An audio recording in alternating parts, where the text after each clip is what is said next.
Maybe you've learned the basics of React and are wondering where to go next. Or maybe you're looking to make React development more intuitive for yourself so that you can build anything you can imagine. Well, whatever the case, learning and mastering React design patterns might just be the way to take your software development career to another. Topics in this course represent many of the things that I look for when interviewing React developer candidates, things that will take you from a beginner or intermediate level to an advanced level in React. Join me in my course to learn React's most important design patterns and see how to take your productivity and intuition in React to the next level. In order to get the most out of this course, there are a few things that it would be helpful for you to know beforehand. The first thing that it would be helpful for you to have is a basic experience with React, right? Just knowing the basics behind how React works should be sufficient. You should also have some experience with React hooks. Now, hooks being a more recent addition to the React library, you might want to brush up on these before you start this course, since we'll be talking about those in detail. It would also be helpful for you to have some experience making network requests in React. And for this, if you haven't seen this already, I highly recommend my course on full stack development with React. And finally, a little bit of experience with functional programming would be very helpful, but this is not something that's required for this course. So if you're missing one or more of these prerequisites, feel free to brush up on those beforehand. Otherwise, let's get going. So in this course, we're going to be learning quite a few different React design patterns. But before we get into that, I want to talk a little bit about what design patterns are in the first place. So the definition that I've come up with for design patterns is that design patterns are effective solutions to common application development challenges. And notice here that I have effective underlined, because there are a lot of solutions to different problems that are not effective and that lead to more brittle code down the line and make your apps less performant and less maintainable. Those are generally referred to as anti-patterns. So design patterns are the positive equivalent of those, right? So in other words, they're the most effective solutions to a given development challenge. We'll see what I mean later on in the course. Now, one caveat before we move on is that many of you may have heard of design patterns used in a different context, such as object-oriented programming. Well, the design patterns that we're going to be talking about in this course are not those. In other words, they're not the so-called gang of four object-oriented programming design patterns, such as creational, behavioral patterns, etc. They're something a little bit different. Basically, the patterns that we're going to be covering here are things that I've personally run into time and time again in basically every React application I've worked on. Some of these challenges include things like creating reusable layouts to put our components into, right? We'll see later on how to make things like split screens and modals. Another challenge is how do we reuse complex logic between our components? In other words, if we have two or more components that need to do the same complex thing, such as load data from a server, how do we best represent that in our React apps so that we can share that code between those components instead of having to copy and paste it? Another extremely common challenge is working with forms in React.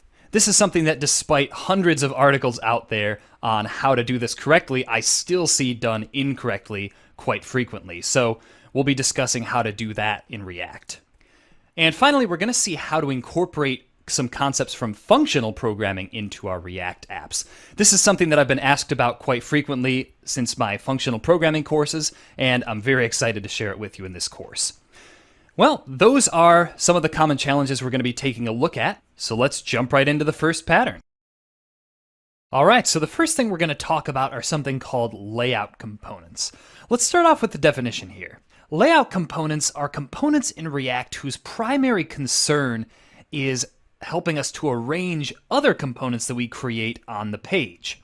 Some examples of this that you're probably familiar with and that we're going to be taking a look at throughout the rest of this chapter are split screens, right? So arranging more than one component in different sections of the page. We also have lists and items, right? So displaying data in a list. This is a surprisingly hard thing to get completely right. And modals, which as most of you know, is just content that gets displayed over top of the actual page. So here's the basic idea of layout components and how we're going to go about creating them. Normally, when we create a component, let's say that we're creating a side navigation for our site, right? Just a bar on the left-hand side that contains some links. The normal way we would go about doing that, as you can see in this code on the left, is by actually including the div and the styles that go with that side nav inside the component itself. However, with layout components, what we do is we split the actual layout styles into their own component, and then simply display the component itself, in this case the side nav, inside that layout component. And what this does is it separates the component itself from where the component's being displayed on the page, and it gives us a lot more flexibility for how we use it in the future. So with all that said, the main idea of layout components is that our components that we create, right, the main content components of our pages, shouldn't know or care where it is that they're actually being displayed on the page. So just keep that in mind, that that is the main idea of layout components. All right, so now that we know what basic layout components are, let's take a look at some good examples of this pattern. The first example we're going to take a look at here is creating a split screen using layout components. So we're going to start off this example with just a basic create React app application. You can find this in the exercise files. Just make sure to run npm install before using this. And the first thing we're going to do is, for styling purposes, we're going to install a package called styled components. Now, I've talked about styled components in other courses of mine. If you're curious about those, feel free to look around the library for them. Essentially, styled components are just a very easy way to add styles to React components. You'll see what I mean in just a minute.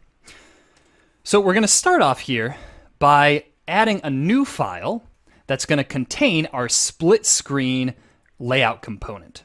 So we're going to call this splitscreen.js, and here's what this component's going to look like. We're going to start off by defining the component itself, so we'll say export const split screen, and it's going to take a few props that will make sense in a minute. The first prop is going to be called left, and this is going to be the component that will be displayed on the left side of the split screen. And what we're going to do, just to keep in with React's convention of giving components capital letter names, we're going to actually rename this left prop to left with a capital L. So that's why I'm doing that. And then we're going to do the same thing with right here. Okay? So we have two props, left and right, and that's all we need for now. So the body of our component now is going to be fairly simple. What we're going to do is return a div. Inside that div, we're going to have two other divs, which are going to be basically each side of our split screen, right? The left-hand side and the right-hand side. And inside each of those, we're going to display the left and right-hand components respectively. So we're going to say left. Then we're going to do the same thing for the right-hand side by saying div and putting a component called right inside of there. All right, so currently all this does is wraps our left and right components inside some divs. So what we're going to need to do next is actually add some styles to those divs. Now, as I mentioned before, we're going to be using styled components for this. So let's import the styled components package, which works a little bit like this. We're going to say import styled from styled components. And then, to use our styled components package to add styling to these divs, what we're going to do is add a new styled component called container. So we'll say const container equals styled.div. And then inside backticks, this is just the syntax that styled components uses to define its components. Inside here, we're going to define the styles that we want to apply to container. And that's going to look like this. All we're going to do is add display flex to it. And then under that, we're going to define another styled component called pane.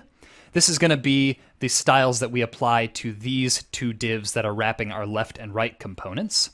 So we're going to say const pane equals styled.div. We're going to use backticks there as well. And for this one, the only style we're going to give it is flex1. Basically, that will make the left and right panes take up equal amounts of space. We'll see shortly how to make it so that we can change the amount of space that each side takes up.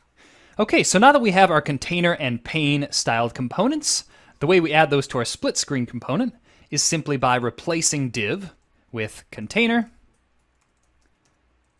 and pane. And we got to go through and change all of these to pane and container as well. Okay, so that's what that's going to look like now. And now that we've created our split screen component, let's see what it looks like displayed inside our app. So what we're going to do, again, this is just the starter code that Create React App provides us with. What we're going to do is just delete all of this inside of here and just display our split screen component. So first, of course, we have to import it, and you can remove this logo and app.css thing as well. We're going to import split screen from split screen.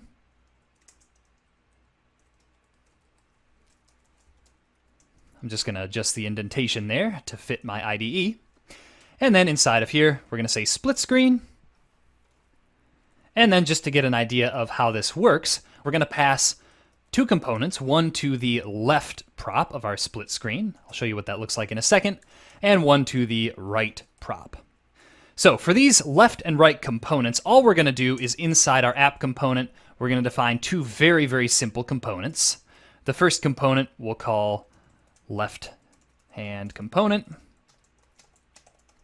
And what that's going to do is just return, I don't know, something like a H1 heading that says left. And we'll do the same thing. We'll have a right hand component, which is basically just going to return. We'll have it return a paragraph tag that says right. Okay, so now that we have our left-hand component and right-hand components, let's insert those into the left and right props. So we're going to say left-hand component and right-hand component. And that should be all we need to do. So let's run this app by doing npm run start. And again, make sure to run npm install before you do this. And we should see that this opens up localhost 3000 in our browser. And we see that sure enough, we have our left component and our right components displayed in their respective places on the screen. Now, if you want to make it more obvious what this split screen component is doing, you can also add some styles to our left-hand component and right-hand component. And to do that, you can either use styled components like we did before, but since this is going to be a fairly simple example, all I'm going to do is pass a style prop to the H1 tag in our left-hand component, and we'll say background color, and we'll just make it something very obvious. We'll just say green, for example. And then for our paragraph tag inside our right-hand component, we'll say style. And for the background color there, we'll make that red. Okay. So now if we save this and go back, we're going to see that our left-hand component is displayed on the left-hand side and our right-hand component is displayed on the right-hand side. All right, so now that we've seen how to implement a basic split screen component, I'm going to show you a few modifications that we can make to that component in order to make it a little more developer friendly. So the first thing we're going to see is how to add weight to different components displayed by our split screen. What I mean by that is we might want our left component to take up less space and our right component to take up more space, or vice versa. Now, the way that we can do that is simply by adding two more props to our split screen component. The first one is going to be left weight, and we're going to give that a default value of 1. And we'll also have right weight, which will also give a default value of 1. Oh, and the syntax for that is left weight equals 1 and right weight equals 1. Okay, so basically all we have to do now is just pass this left weight and right weight through to their respective pane components, and then modify this flex property accordingly. So what that's going to look like, and this is just how it works with styled components, we're going to say weight equals left weight. And for our right pane, we're going to say weight equals right weight.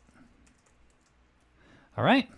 And then we just have to go up to our pane component here, and we're going to insert the value of that weight prop into the flex property. And the way we're going to do that, again, this is just the way it works with styled components, so don't worry about the syntax here, is we're going to say props, and we're going to map that to props.weight. Okay, so in other words, whatever we pass in for left weight and right weight will replace this here. So if we pass in 1, it'll be flex 1. If we pass in 5, it'll be flex 5, etc. Okay, so let's see how to use this. We're going to open up our app.js component now and add these two other props that we just created. So we're going to say left weight, and let's say that we want the left-hand side to be 1/3 as large as the right-hand side. Well, since the weight props that we've defined pretty much reflect how Flexbox works, our left weight is going to be 1, and our right weight will be 3. All right, so our left weight is going to be 1/3 as wide as our right weight here. Okay, so let's take a look at our app now.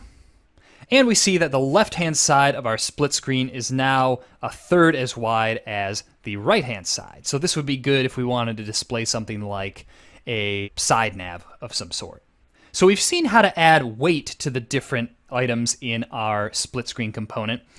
And the next optimization that I'm going to show you is that instead of passing in our left-hand component and right-hand component as props, it's possible with layout components to make them accept their children as children in the sense of React. Let me show you what I mean by that. Instead of passing left and right as props, okay, we're going to keep our left weight and right weight here. Instead of passing our left and right components as props, we're actually going to put them inside our split screen component as children. What that's going to look like is this. We're going to say left-hand component and right-hand component, like that.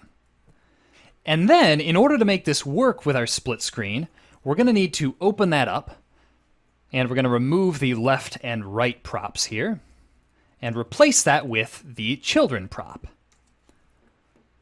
And then what we're going to do is down here in the body of our split screen component, we're going to say const, and since children is going to be an array in this case, containing all of the elements that we passed as children to our split screen component, what we can do is say const left and right. And notice we're not using capital letters in this case since these are elements and not components. We're going to say equals children. And then instead of left as a component, we're going to display left just using the curly braces. And then for right, we're going to do the same thing. Okay, so we have left and right inside curly braces. And as we can see now, if we go back over to our app, nothing has changed except that this is generally considered to be more developer friendly, right? Being able to pass in components as children to a layout component instead of having to pass them in as props. And what this also allows us to do is for our left-hand component, if our left-hand component needs to accept props, let's say that it needs a name prop of some kind, and our right-hand component takes a prop, let's say message, okay? And let's display those inside of there. So we'll say message and name, okay? If we want to pass those props into our left and right-hand components now, we can just do that directly. So we can say name equals Sean, for example. And for our right-hand component, we can say message equals hello. Okay, and we can see that that works just like we want it to, whereas if we were rendering these components inside our split screen component and passing them through as props like before, we would have to actually pass those name and message props through our split screen component to our left and right components respectively. So we would have to add something like this and say right props equals blah, blah, blah. That would be an object, and the same thing with left props. And we would have to pass those directly to here. So this is just a much easier way to do it, right? Saying left and right. And that allows us to pass props directly to it, and it's just considered to be a little more readable that way. All right, so the next design pattern that we're going to take a look at here with layout components is lists and list items. Now to start off here in the exercise files, you're going to find something a little bit different. Inside the app component, we have an array of people data and an array of products data. And what we want to do is display this data inside several different kinds of lists. So I'm going to show you how to create some list and list item components that can help us do this most effectively. So first of all, let's create a few different kinds of list items for the people and the product. We've got different data to display here, such as name, age, hair color in the people, than we do with our products, where we have name, price, description, etc. So let's start off by creating some list item components. And we're actually going to create two different variations of list items for each type of resource. So let's create a folder for our people. And inside there, we're going to create a small person list item, .js, and a large person list item, .js. Okay, and we're going to do the same thing for our products. So let's create a product folder. We'll say products. And inside there, we're going to say small product list item, .js, and large product list item, .js.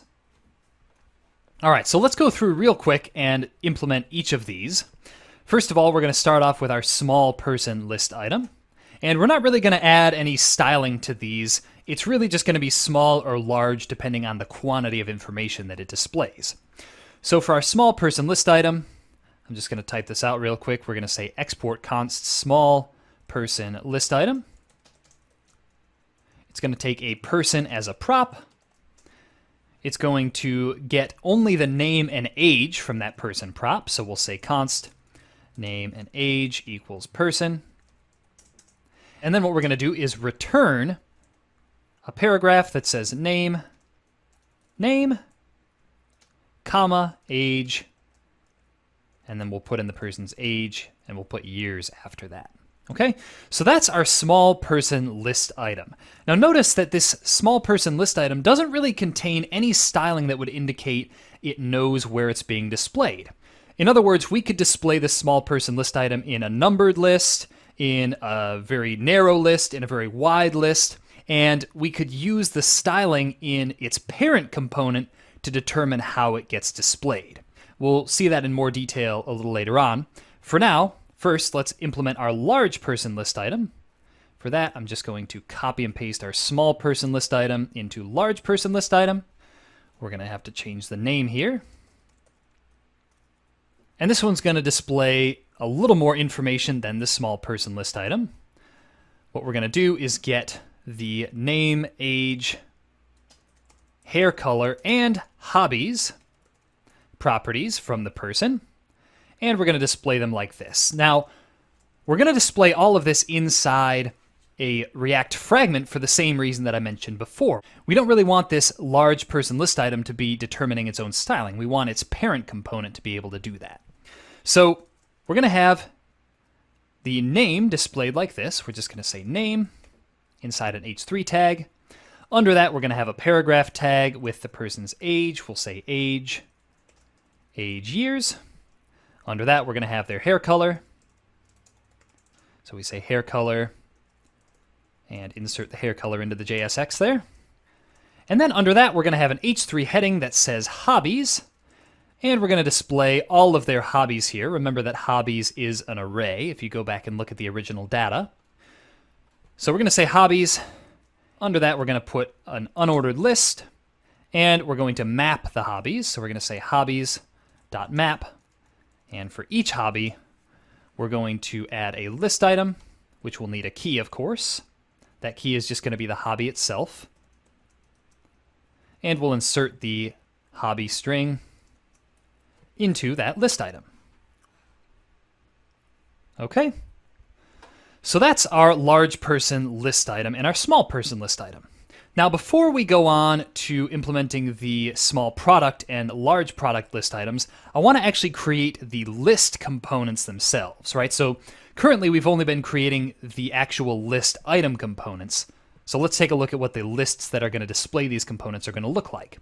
Now, contrary to what you might be expecting, where we might have a large person list and a small person list and a large product list and a small product list, we're actually just going to have a single list component that can display all of these different list items. Let me show you how that works. Inside the source folder, we're going to create a new file, and we'll call this regular list. I'll show you how to make other types of lists in a minute here. And here's what regular list is going to look like.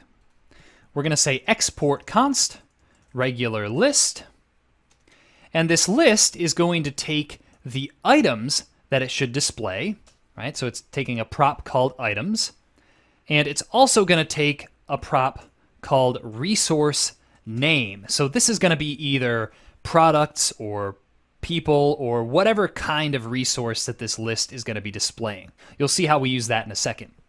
Now the final prop, and I'm going to just indent all of these for readability. The final prop here is going to be called item component. Now this is going to be the actual component that we use to display each of the items in this items array prop that we're getting here. So just like we did with the left and right hand components when we saw how to do a split screen, we're going to rename item component so that it's got a capital letter. This just keeps in with React's convention of capital letters at the beginning of their component names. And then for the body of the component, here's what it's going to look like. It's actually going to be very simple. We're just going to say return, and inside some React fragments, we're going to map over all of the items and display one item component for each of them, passing it to the prop called resource name. That might sound a little confusing, but here's what it looks like. We're going to say item.map.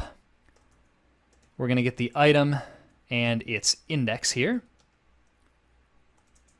And then we're going to display the item component and pass through the current item that we're looking at to the prop with the name of resource name. And what that's going to look like, this might look a little confusing for you. First of all, we need to add a key, which is just going to be the index. Normally, you're not supposed to use index as keys, but we're just going to do that for now.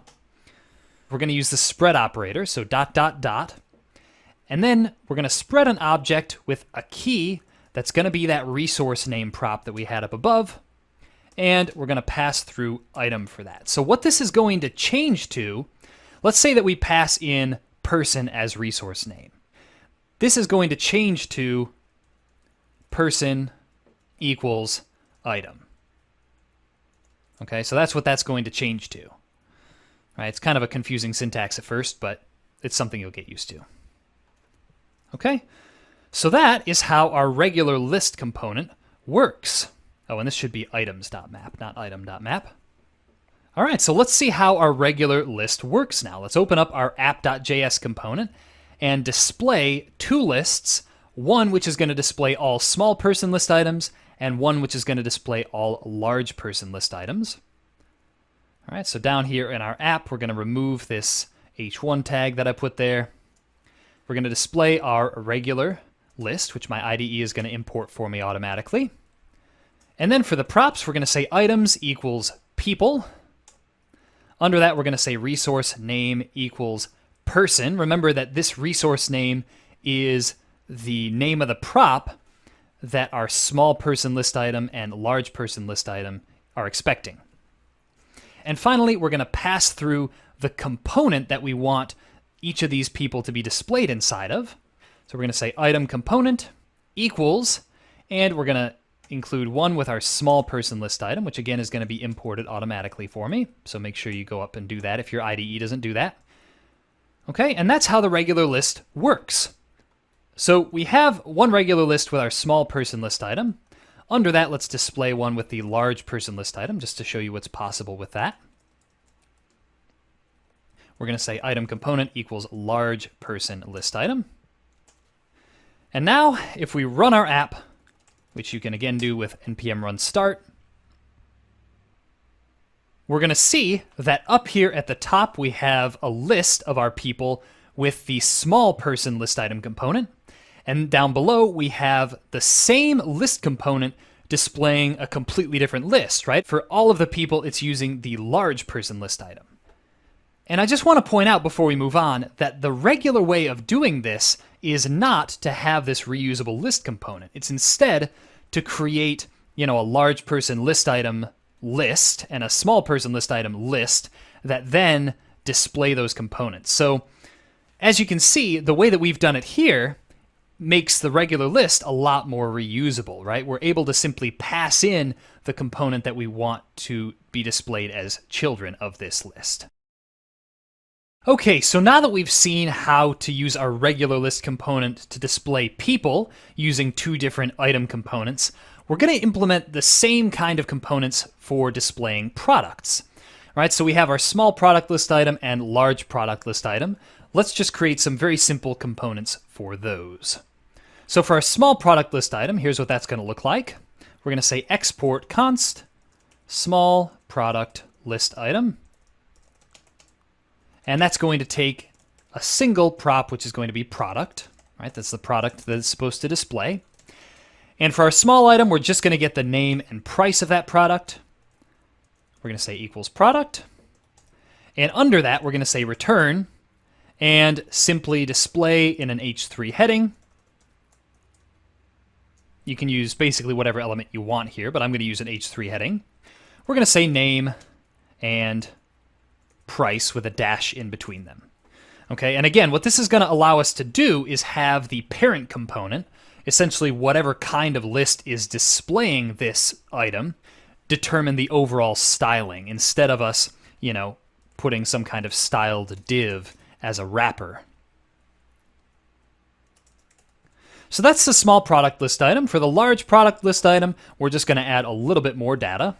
So we'll say export const large product list item equals, and we have the product as the prop.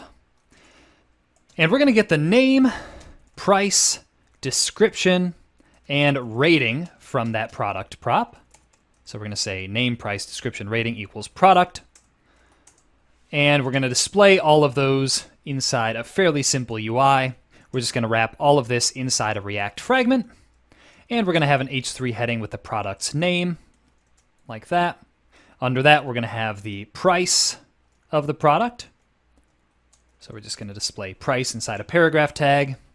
Under that, we're going to have an H3 heading that says description. All right, so under here will be where we display the description now. We're going to say paragraph description. And finally, under that, we're going to say average rating and display the product's rating. Okay, so that's the large product list item. Before we display these, however, I want to show you how to create a different type of list. So earlier we created this regular list, which simply takes some items, a resource name, and a given component that we want to display, maps over the items, and passes the correct props to whatever component we give it. Now, if we wanted to simply display our large product, small product list item, etc., inside this regular list, all we would have to do is change this regular list, change items to products, change the resource name to product, and change the item component to either small product list item or large product list item. All right, and it would be as simple as that. We don't have to create any extra components or anything. Now, what if we wanted to display, as I've said before, a different type of list? What if we wanted to display a list that automatically numbered all of its items, for example? Well, the way we would do that is by creating a similar component to our regular list that we created before. All right, we're going to create a new file, and we'll call it numberedlist.js. Okay, and the numbered list is going to be very similar to the regular list.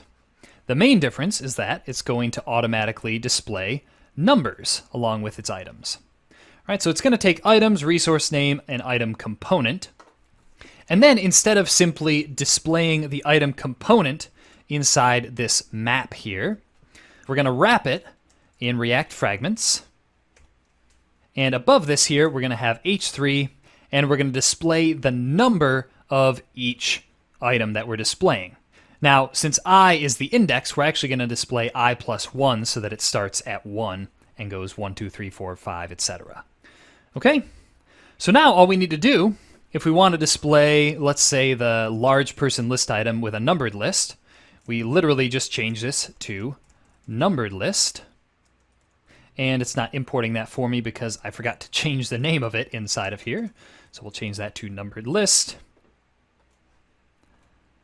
Let's try typing that again.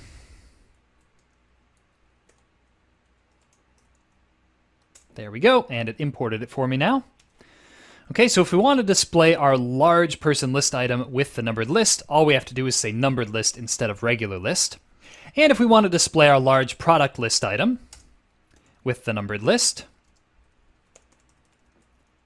all we have to do is take that, change people to products, change resource name to product, and change large person list item to large product list item, which will also be imported automatically.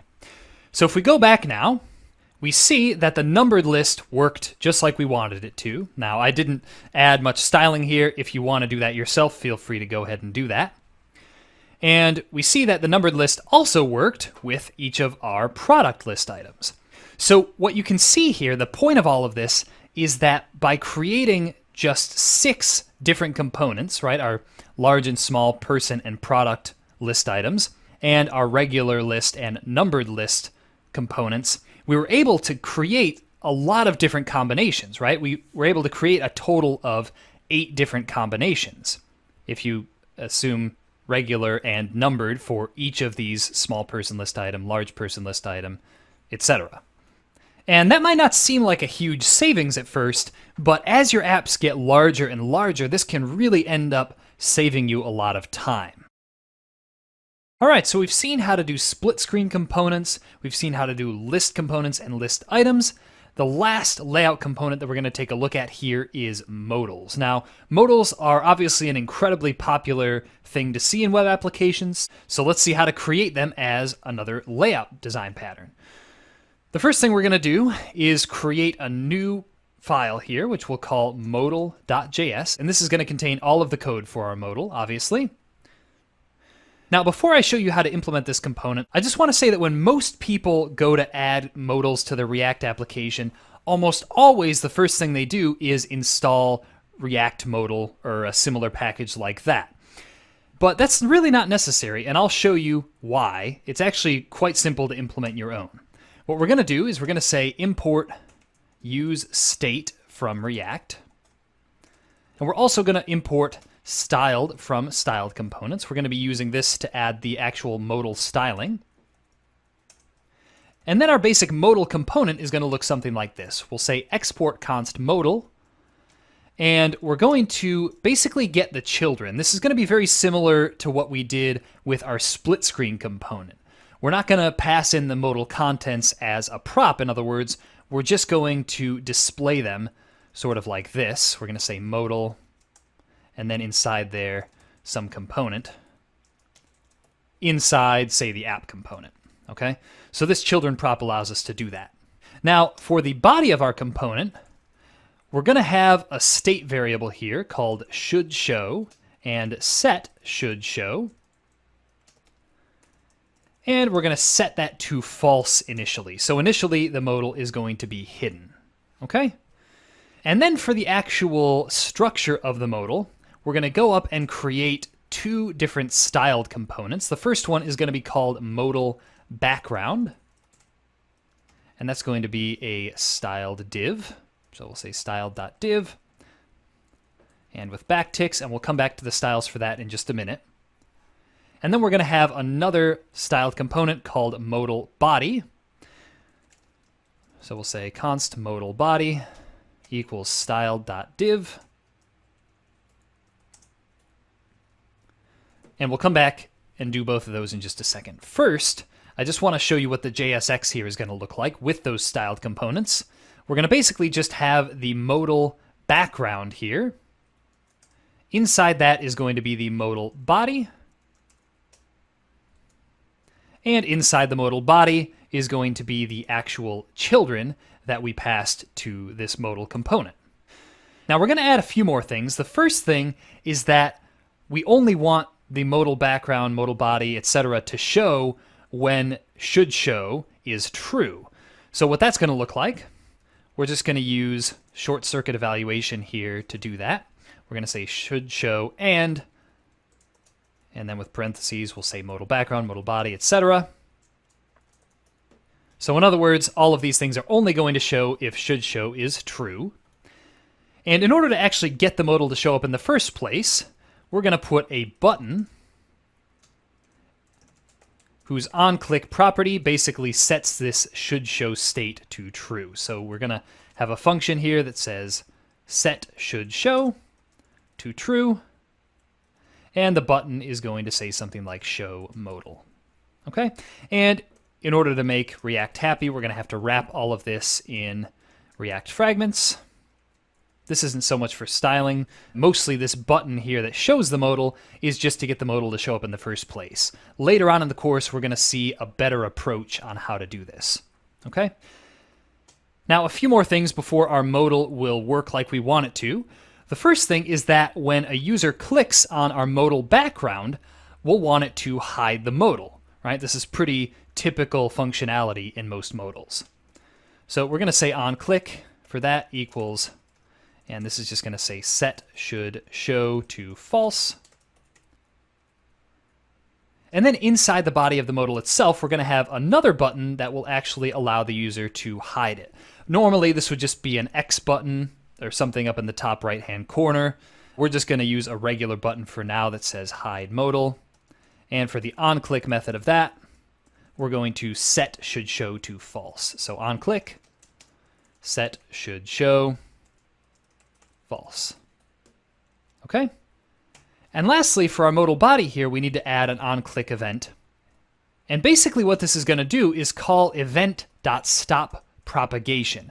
And basically the reason that we have to do this is whenever the user clicks on one of the children inside our component, we don't want that click event bubbling up and closing the modal.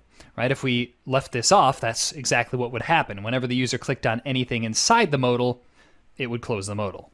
So that's what our modal needs to look like. Let's now add some of our styles. And in fact, the styles are not super complicated, but if you just want to copy and paste those from the end state of the exercise files, I would highly recommend that. In fact, that's what I'm going to do here, just to save us a little bit of time. So that's what the modal background is going to look like. It's just going to be a semi-transparent dark gray background that covers the rest of the page. And for our modal body here, I'm just going to copy and paste those styles as well. It's basically just going to have a white background. It's going to take up 50% of the screen, have a little bit of margin, padding, etc. So that's our modal component. In order to demonstrate what this will actually look like, let's open up our app.js. And just to show you, remember earlier when we created our small person list item, large person list item, etc., I said that making those in such a way that they didn't contain their own styles would make them much more flexible in the future. Now I'm going to demonstrate how that's true by inserting one of those list items. Let's pick the large product list item, for example, and displaying that inside our new modal component. Okay, so let's display our modal here. And inside that modal, we're going to display our large product list item. So we'll say large product list item. And for the prop here, that's just going to be product. And we'll pass the first element of our products array up at the top. Okay, so if we make sure that our app is running and head over here, we're going to click on Show Modal. And sure enough, we'll see that the details of that product are now inside our modal, right? And you can click either on the background or on this Hide Modal button, and it will hide the modal for us. All right, and obviously, if we were going to use this large product list item for other things besides list items, we might want to rename it to something like large product details, right? And that would make more sense. And that would allow us to basically display that now either in a list or in a modal, which is kind of the strong suit of layout components. Okay, so the next React design pattern that we're going to take a look at is something called container components. So what are container components exactly? Well, container components are basically React components that take care of all of the data loading and other data management for their child components. In order to show you what I mean with this, let's imagine that we have the setup that you see here, a container component with several child components inside of it. Well, normally what you would do, if you're like most beginning to intermediate React developers, is you would just have each of those child components load their own data and then display it, right? So up where it says load data, you'd probably have a useState hook and a useEffect hook, and use something like Axios or Fetch to get data from a server. Now, the problem with this is that a lot of the time we need our child components to be able to share that logic. And the way that container components solve that problem is by splitting that logic out into its own component, which is the container, and the container then takes care of loading that data and passes it automatically to the children components. We're going to see how exactly this works very soon. So then, the main idea of container components is this. Just like how with layout components, we didn't want our child components to know or care what layout they were part of, with container components, we don't want our components to know where their data is coming from or how to manage it. We just want our components to be dumb and take some props and display whatever they need to display. Okay, so now that we've learned a little bit about what container components are exactly and their main goal, what we're going to do is take a look at a few examples that demonstrate how container components are used. So the way we're going to go about this is we're going to start off with a fairly simple and not very reusable example, and over the course of the next few videos, we're going to, improve it and slowly make it more and more reusable until we reach what I would consider a good stopping point. So the first thing you're going to want to do here is get the starting state of the exercise files, because it's different than the way we left it after we talked about layout components. And let's just discuss a few of the things that it contains. The first thing is this app component. There's not really anything in here. We've basically cleaned it all out of the code that we wrote before. And then we also have these user info and product info components, which are basically just slightly modified versions of the large person list item and large product list item components that we wrote previously. The main difference is that with our large person list item component, we've just changed the word person to user because that's a more realistic scenario for most applications, is users. So we have our user info and product info components, which take a user and product prop separately. And what we want to have these components do is display some data that we load from a server. And that's the last file I wanted to talk about, is this server.js file that you'll find in the root directory of the exercise files. Basically, this is just a simple express server that will send back some data to our components, right? This is just to simulate a real-world full-stack React app. So we have the current user here. We have an array of all of the users on our site. There's only 3 of them, as you can see. And we have an array of products. And then below that, we just have a few different endpoints that are going to send that data that we looked at before back to our client side. So we have a current user route for getting the information for the current user. We have a user's ID route. Basically, this allows us to get an individual user by their ID. We have a post user's ID, which allows us to modify users. We have a get all users endpoint. We have a get product by ID endpoint, and we have a get all products endpoint. Don't worry too much if you're not super familiar with backend development, right? You don't need to know all about Express servers. I'll explain when we actually make requests to this server what each request is supposed to be doing. So I'm going to close this server.js file, since we won't be making any changes to it in this course. We're just going to use that as basically a mock that we're going to send requests to from our React application. But one thing you are going to want to do is know how to run that server. And the way you're going to do that is by typing node and then the path to that file, which is just going to be server.js, provided that you're in the root directory. And you should see that it says server is listening on port 8080. And just as a side note, you do need to run npm install in the exercise files directory before this will work. Okay, so you're going to want to leave the server running. and open up a new terminal, or just another tab in your existing terminal like I'm doing.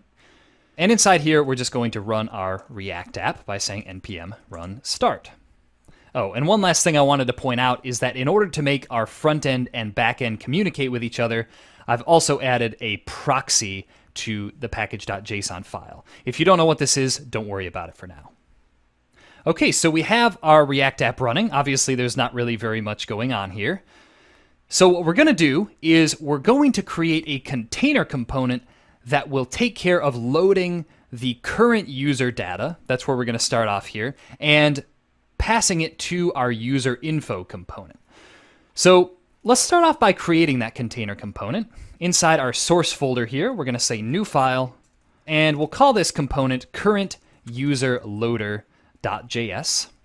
Because, again, it's going to take care of loading the data of our current user from the server. And here's what this component is going to look like. We're going to start off by saying export const CurrentUserLoader. And the only prop that we're really going to care about for this container component is going to be the children prop, right? This is, again, all of the components that are inside the opening and closing tags of our CurrentUserLoader component when we render it. And inside here, what we're going to do is have the basic React loading logic.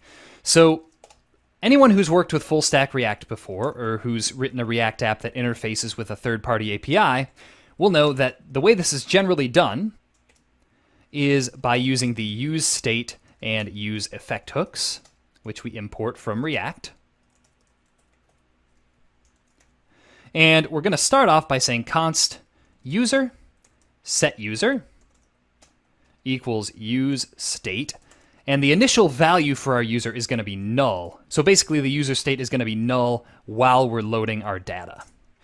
Okay, and then we're going to actually load our data from the server by using this useEffect hook, and we need to pass an empty array as a second argument to make sure that it only executes when it's first rendered. And inside here, we're going to create an async function. And this is just a shorthand version here for writing an anonymous async function. So inside here, we're going to say const response. And there are several different libraries or APIs that we can use to load data from a server. My personal preference is to use the Axios library. So that's what we're going to do here. And we need to install that first by saying npm install Axios. If you haven't used Axios before, it's super simple to use, as you'll see. And we'll run our React app again. Okay, so now we're going to import Axios from Axios and use that here to get a response from the server. So we're going to say await axios.get. And the endpoint that we're going to be loading our current user from, as I showed you a little earlier, is going to be /current-user. Okay? So now this response is going to contain the data for the current user, which we can get by saying const current user equals response.data, and then saying set user current user. We could just shorten this as well by saying set user response.data.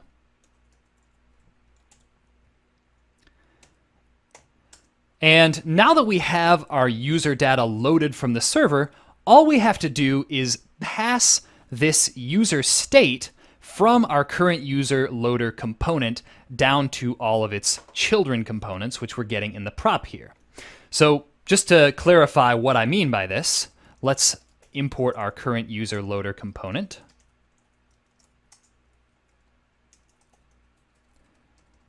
And we're also going to import our user info component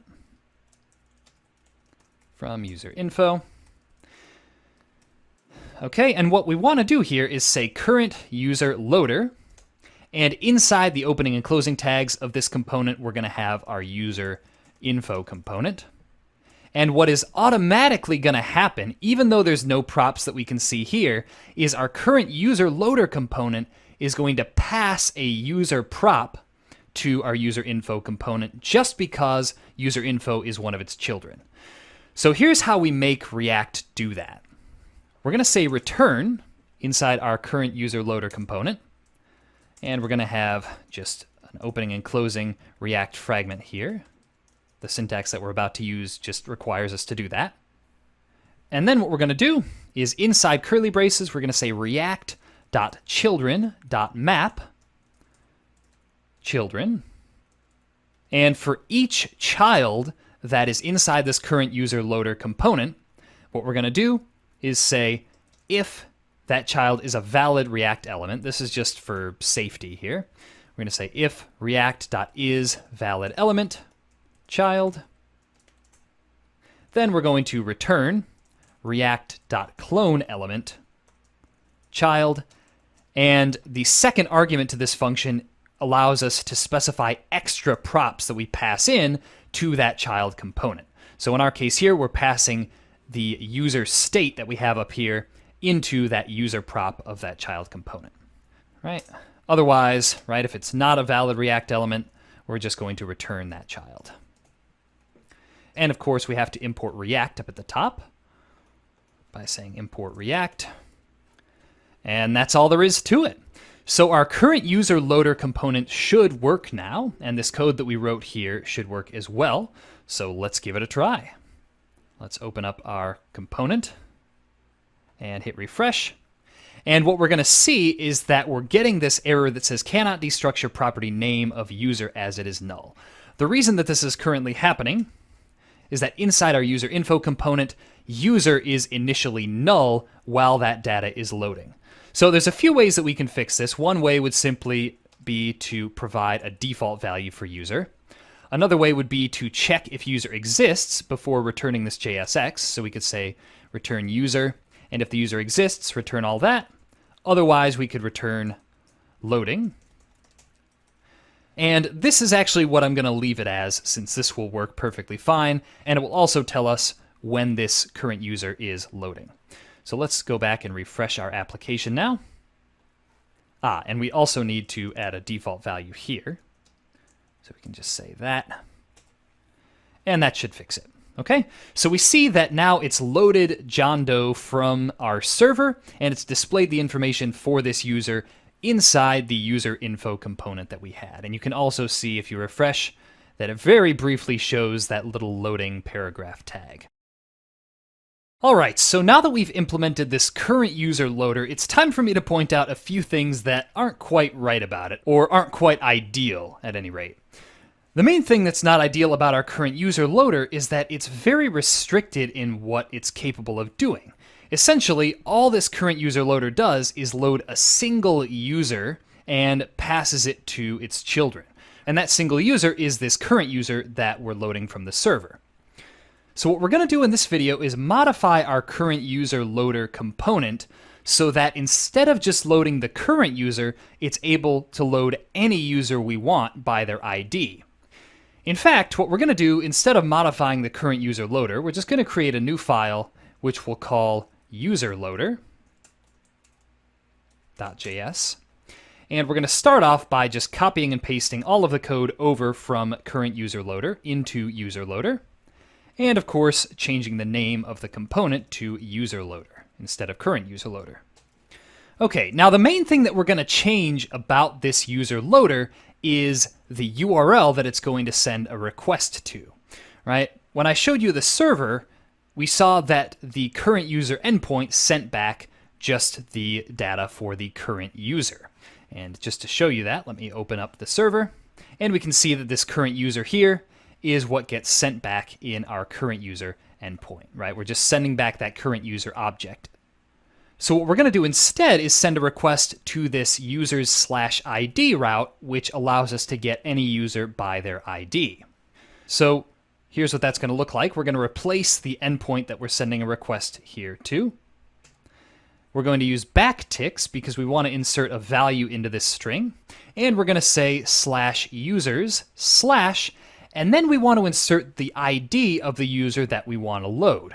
Now the main problem here in this UserLoader component is that we don't know what user ID we want. So what we're going to do is have the parent component, that's probably going to be the app component in our case, pass in the user ID as a prop. So we're going to have user ID be a prop along with children.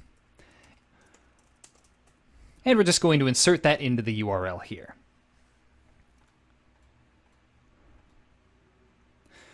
All right, and now that we've done that, we need to put user ID into the array of useEffect so that useEffect will run whenever this changes, although in reality it shouldn't.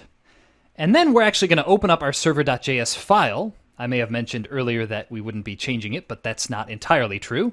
And what we're going to do is add IDs to these 3 users in our array in order for everything to work.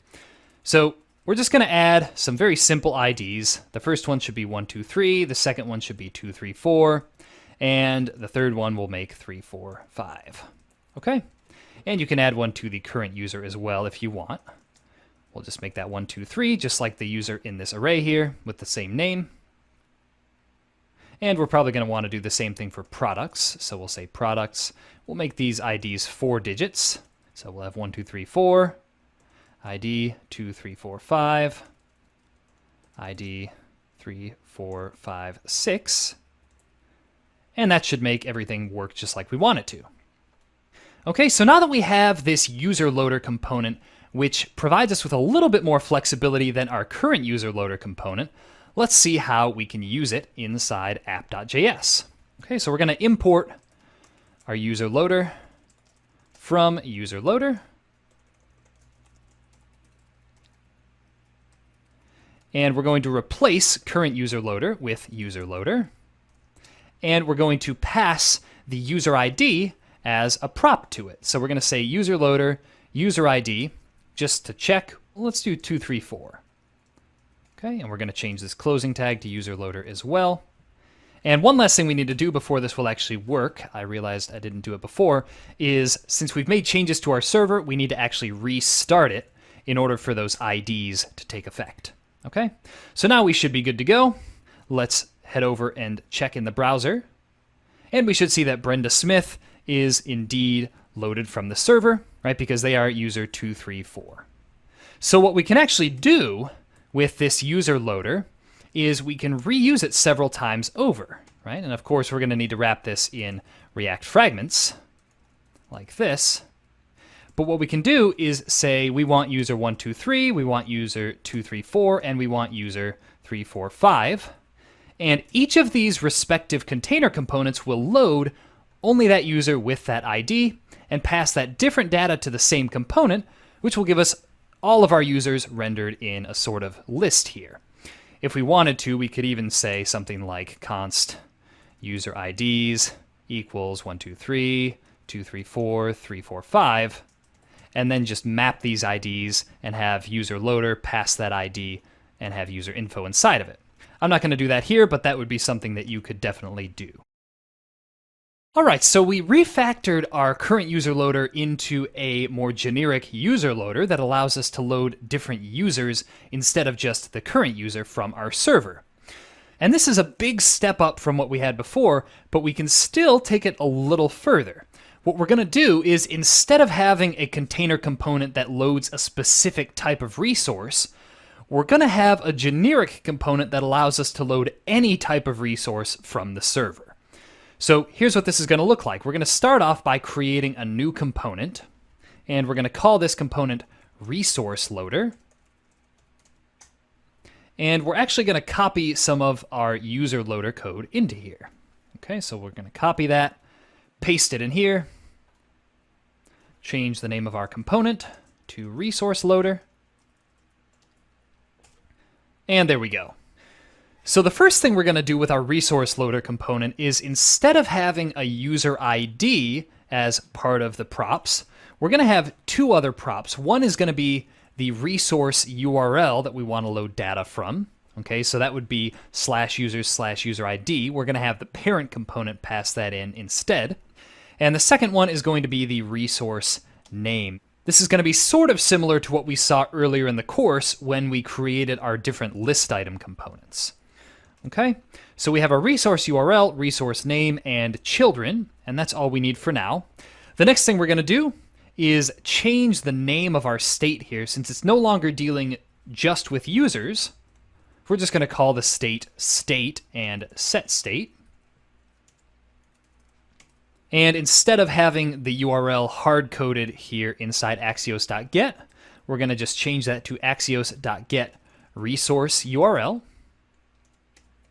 Okay, and we're going to say set state to reflect that name change. And inside this useEffect array, we're going to have to pass in resource URL, just in case that changes, so our component will be able to reload the data. All right. And then we're going to keep this react.children.map thing pretty much the same, except instead of just passing through a user prop, since user no longer exists, we're going to pass through a prop with the name equal to the resource name that we passed in. So if resource name is product, for example, this will be product, right? We're just going to specify resource name, and then the current value of the state. And that's pretty much all we need to change. So let's see how this is used now by going back to our app component. And by the way, make sure that you're running both the server by running node server.js and the React app by running npm run start. And what we should be able to do now is import our new ResourceLoader component. We're going to say import ResourceLoader from ResourceLoader. And instead of having a user loader for each of these, I'm just going to replace all of these. Let's try loading some different types of resources. So for the first one, obviously, just to see how it works, we can say ResourceLoader and pass in the resource URL, which we can set to /users/123, for example, and the resource name, which would be user. And inside here, we have user info. Okay, so this right here will have almost exactly the same functionality as we had before with our user loader, right? And we can see that that works just like before. However, it's a lot more flexible because now what we can do is if we want to load some other server resource like our products, we can do so by saying resource loader. And then for the resource URL, we specify the URL of the products by saying /product/ and then the ID of one of our products. 1234 is a good one here. And then the resource name is going to be product instead of user. Okay, and then inside here we can put our product info component, which we have to import up here. We're going to say import product info from product info. And if we go back to our app, it looks like we're going to have to make the same change to our product info component as we did to our user info component earlier. We're going to need to open that up. We're going to need to add a default value for product here. And we're going to want to check if the product exists before displaying it. So we're going to say product, or if it doesn't exist, we're going to display a loading message here. Okay? So if we go back here now, we see that the resource loader component is working with both the user info component and with the product info component. So essentially we can use this container component, resource loader, to load any and all of the resources for their child components. And notice that this also saves us from having to copy and paste this kind of code between all the components that need it, right? That's one thing that I see quite often in React applications is just this same state and use effect over and over again inside different components with only slightly different data needs. So as you can see here, we've pretty much solved that problem by making a reusable container component. Okay, so we've seen how to make the concept of container components much more generic by creating this resource loader component that basically can load any resource we want from the server and automatically pass it to its child components, right? We saw how to have it load both users and products, and of course it could load pretty much any other server resource that we wanted as well. Now, honestly, I would consider this a good stopping point for most applications, but just for fun, we're going to see how we might take this concept one step further and have a component that doesn't even know where its data is coming from. So to show you what I mean by this, I'm going to create a new file inside our source directory, and we're going to call this file DataSource contact.js. And this is going to be basically a container component, just like ResourceLoader, except instead of starting off with the idea that we're going to be loading some resource from a URL on the server, this DataSource component isn't going to know exactly where its data is coming from. So here's what this is going to look like. Instead of having this resource URL prop, we're going to have a prop called getData function. And this is basically just going to be a function that will return whatever data the child components of our data source need. And we're going to leave this resource name thing here since we'll be needing it for the prop down below. But basically, the only change that we need to make here is instead of saying axios.get and passing a resource URL, and then what we're going to do is instead of specifically using Axios here to load data from our server, we're going to do something a little bit more generic. We're going to say const data equals await getData function, and then we're just going to say set state data. Okay, and we don't need this resource URL thing anymore, but we do need the getData function, just on the off chance that it changes, although it really has no reason to. Okay, so that's the only change that we need to make to our data source component now. Let's see how this thing is actually going to work when we use it. Okay, so what this is going to look like, let's start off by importing it. We're going to say import data source from data source. And we're going to replace our resource loaders here with a data source. And I'm going to start off by showing you how to replicate the functionality of our resource loader using DataSource.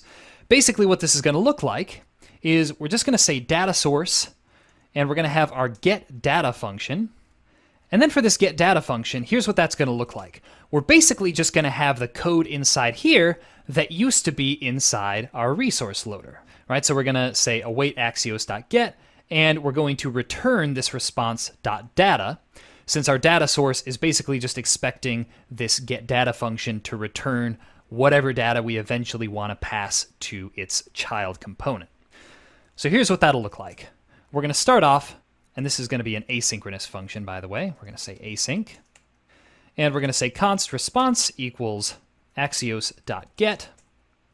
For the URL, we'll just say users/123. And this needs an await as well. And then under that, we're just going to say return response.data. Okay? So that's our getData function. We also need the resource name, which in this case is going to be user. And then for the children, we're just going to have our user info component like that.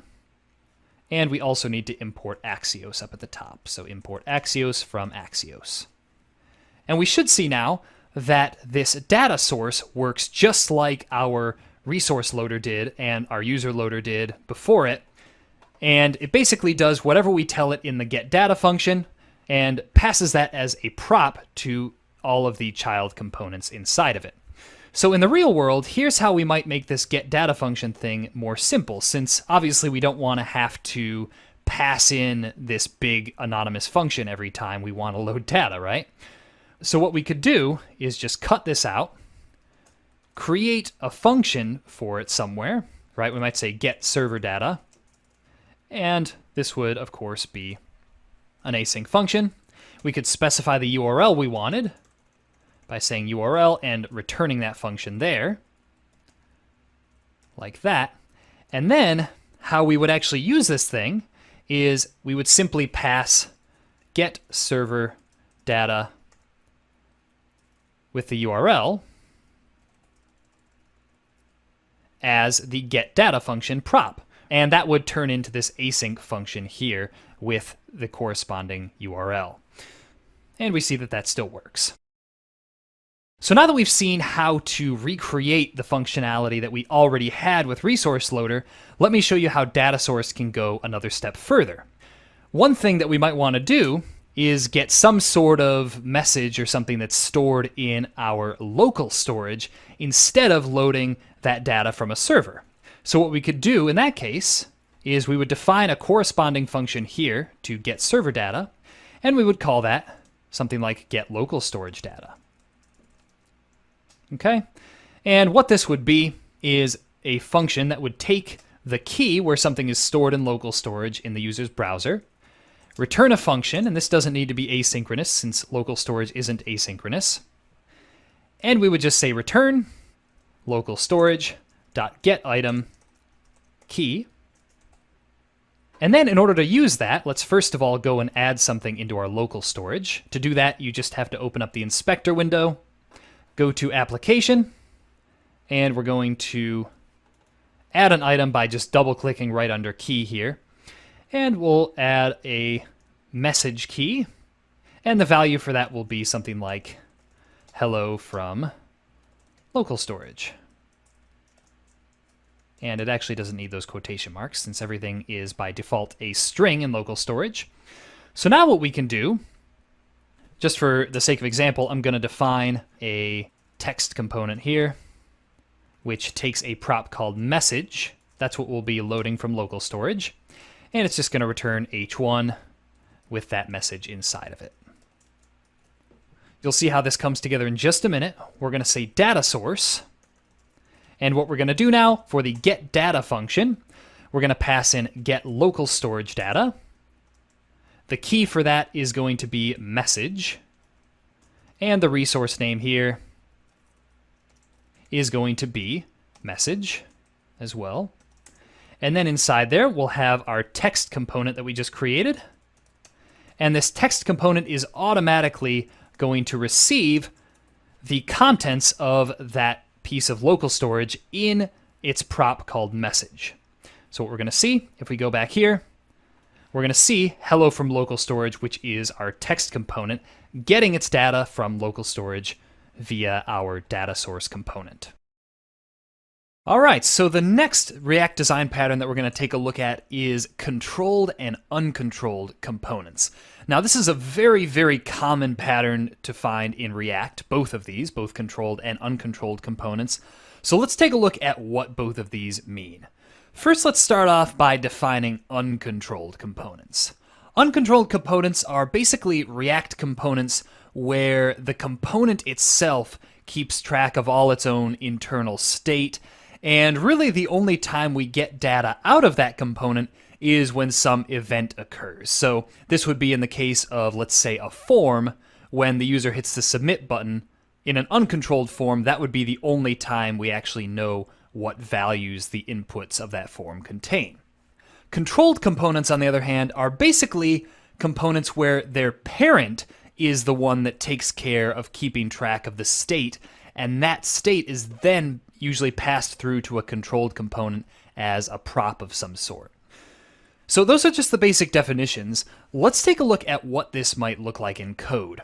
For uncontrolled components, more often than not, the component itself, again, is going to be the one that keeps track of its own state. So what this is going to look like, up here at the top, we see that this component has its own useState hook, and the only prop that it's getting passed is this onSubmit prop, which, the parent component would pass a function to actually get the values of that component's state when the submit event is triggered. With controlled components, on the other hand, we see that our component no longer has that useState hook. In other words, the state of that component is passed through as props. And of course, there's other kinds of functions that this component is going to use as well. You'll see how this works very shortly when we take a look at some examples of this. So one question that comes up when we talk about uncontrolled and controlled components is, which one do we generally prefer? Well, more often than not, we're going to prefer controlled components, and there are several reasons for this. The main reason is that it just makes our components more reusable, and it also makes them a lot easier to test, since we can just set up a component with the exact state we want, instead of having to create the component, manually make some changes, and then trigger some event to find out what's going on inside of it. So in other words, controlled components are just easier to test, they're more reusable, we more often than not will prefer them. All right, so now that we know some of the basic theory behind controlled and uncontrolled components, let's take a look at some examples of what they're going to look like in code. Now, we're going to start off by taking a look at forms, since controlled and uncontrolled forms are the most commonly used types of components in React. So let's start off here by creating an uncontrolled form, and we'll see exactly how that works. And before you get started here, make sure that you copy the starting state of the exercise files, since it's a little different than how we left it off in the previous chapter. And you're also going to want to make sure you run npm install before running your code. And just like before, we're going to run this app by running npm run start in the terminal. Okay, so we're going to start off by creating an uncontrolled form component. So let's add a new file to our project called uncontrolledform.js. And here's what an uncontrolled form in React is going to look like. Basically, this uncontrolled form is going to defer most of its logic to the actual DOM elements underneath. Let me show you what I mean. We're going to start off here by saying import React from React. Then we're going to export our component here by saying export const uncontrolled form. And the JSX for this form is going to look like this. We're going to have a form. Inside that form, we're going to have several inputs. So let's just say that this form is collecting information about a user. All right, so we'll have input, we'll have name equals name, type equals text, and we'll have a placeholder here that says name. Okay, and we're going to have several more inputs of different types. The one underneath that is going to be an age input, the type is going to be number, and the placeholder here will be age. Under that, we're going to have hair color. For the name, the type will be text, and the placeholder will be hair color. And finally, we're going to have an input which is going to be the submit button. So we're going to say, we're going to remove the name. We're going to say type equals submit. And value here, this is just going to be the text of this button, is going to be submit. Okay? So here's where the uncontrolledness of this form comes in. Basically what we're going to do is our form is going to handle the onSubmit event. And for this, we're going to add a handle submit function up here in our component. We'll say const handle submit. And inside here is the only place that we're really going to do any kind of logic with the values from our form. Now, in order to actually get those values from our form, what we need to do is create some React refs. And the way we do that is by saying something like const name input equals react.createRef. And then what we do is we pass this name input ref as a prop to our input. So we would say something like ref equals name input. And then we do the same thing for the other inputs that we need to get the value of. So we'll have an age input ref, and we'll have a hair color input ref. And we'll pass those as props to these other inputs. We'll say ref equals age input, and ref equals hair color input. Okay, and then when this form is actually submitted, when the user clicks this submit button, what we do is we simply get the current values of those inputs by saying something like this. I'm just going to log it out to the console for now. We'll say console.log, name input.current.value, and then we do the same thing for our other inputs as well. So we might have age input.current.value and hair color input.current.value. And then we would want to say e.prevent default, because the default behavior of a form when we submit it is to refresh the page. And we also need to add e as an argument here, which is just the event that's occurring in this onSubmit handler. Okay, so that's our uncontrolled form. The way that we're going to use that in our higher component here would be to do something like this. We would say import uncontrolled form from uncontrolled form. And we would just display it in here like this. And let's go see what that will look like. We're just going to enter something in here and click submit. And if we open up our console here, Oops, it looks like I misspelled on submit in our uncontrolled form here. There we go. Let's try that again. And submit. And we'll see that sure enough, it logs out the values of those inputs. Now, again, what makes this uncontrolled is that this component isn't really caring about what the values of each of these inputs is until some event occurs, right? Basically, each of these inputs is just handling its own state until we submit the form, at which point we get all of the values. Okay, so now that we've seen what an uncontrolled form looks like, let's take a look at what a controlled form is going to look like and how it's different. So we're going to start off by creating a new file here, which we'll call controlledform.js. And our component is going to look like this. We're going to say export const controlled form equals, and then we'll have the body of our component. And the main difference with our controlled form is going to be that we're going to track the values of each of our form's inputs using a useState hook. So what this is going to look like, we're going to start off by importing the useState hook up here, import useState from React. And then inside our controlled form component, we're going to create state variables for all of the inputs that we're going to be inserting into our form. So we're going to say const name set name equals useState. And the starting value is going to be an empty string. Const age set age equals useState. We'll just leave the initial value empty for that. And const hair color set hair color equals useState, and the initial value for that will be an empty string. Okay, so now that we have these three different state variables, we're going to create our form in JSX. Okay, so we've got our form. Inside that, we're going to have a few inputs. So we're going to say input. The name for this first one will be name. The type will be text. The placeholder is going to be name, just like we had before. Now, where this starts to differ from our uncontrolled form that we had before is we're going to actually pass in the value to each of these inputs, right? So the value for each of these inputs, that is the text that each input currently contains, is going to be equal to the current value of the corresponding state variable. So the value of our name input is going to be equal to the name state. All right?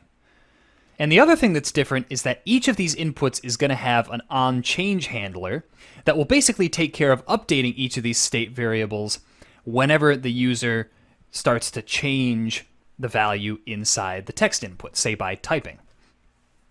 So what this is going to look like is we're going to say e, that's the event, by the way, and we're going to say set name to e.target.value. Basically what that's doing is it's setting the name state to the target value of this text input, right? Basically whatever the user is trying to type in or paste or whatever. Okay, and that is what our inputs are going to look like in controlled forms. Just to make this a little more readable, I'm going to put each of these props on its separate line. Just a little easier to read there since we don't have the horizontal scroll.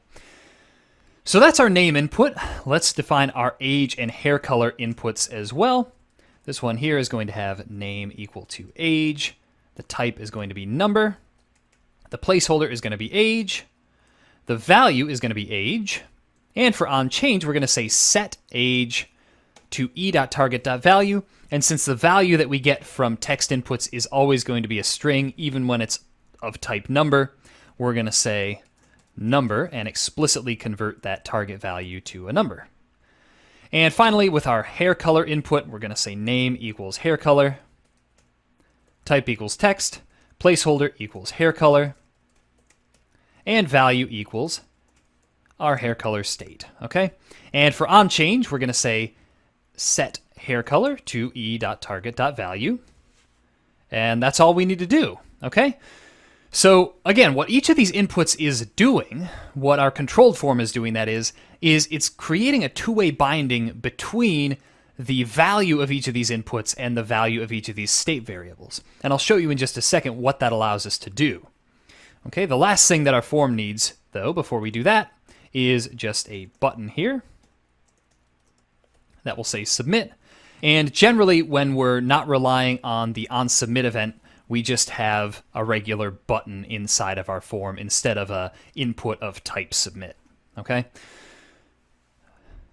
All right, so that's what a controlled form looks like, but what are the benefits of this kind of thing? Well, the main benefit, the one that I use most often anyway, is that controlled forms allow us to do things like form validation while the user's typing. In other words, before the user has tried to submit the form, we can give them feedback about the values that they've entered in. Let me show you how that's going to work. So first of all, we're going to import the useEffect hook from React. And what we're going to do is we're going to have this useEffect hook listen for changes in any one of these state variables. The way we're going to do that is by saying useEffect. And we have our function here. And the second argument is going to be an array of values that we want to listen for. So we'll just start off with name, right? Basically what this means is that this useEffect hook here will fire whenever the value of name changes. So here's what we can do with that. Let's say that we want to show the user an error if their name is, let's say, less than 2 characters long. Okay? Well, the way we would do that is inside this useEffect hook, we would say if name.length is less than 2, then what we could do is say console.log and just tell the user name must be 2 or more characters. Now, obviously, showing errors in the browser console isn't what we would want to do in most cases, but this is just for example. So let's take a look at our application now, and what we're going to see, first we need to actually display the controlled form inside our app component. So let's import that. Say import controlled form from controlled form.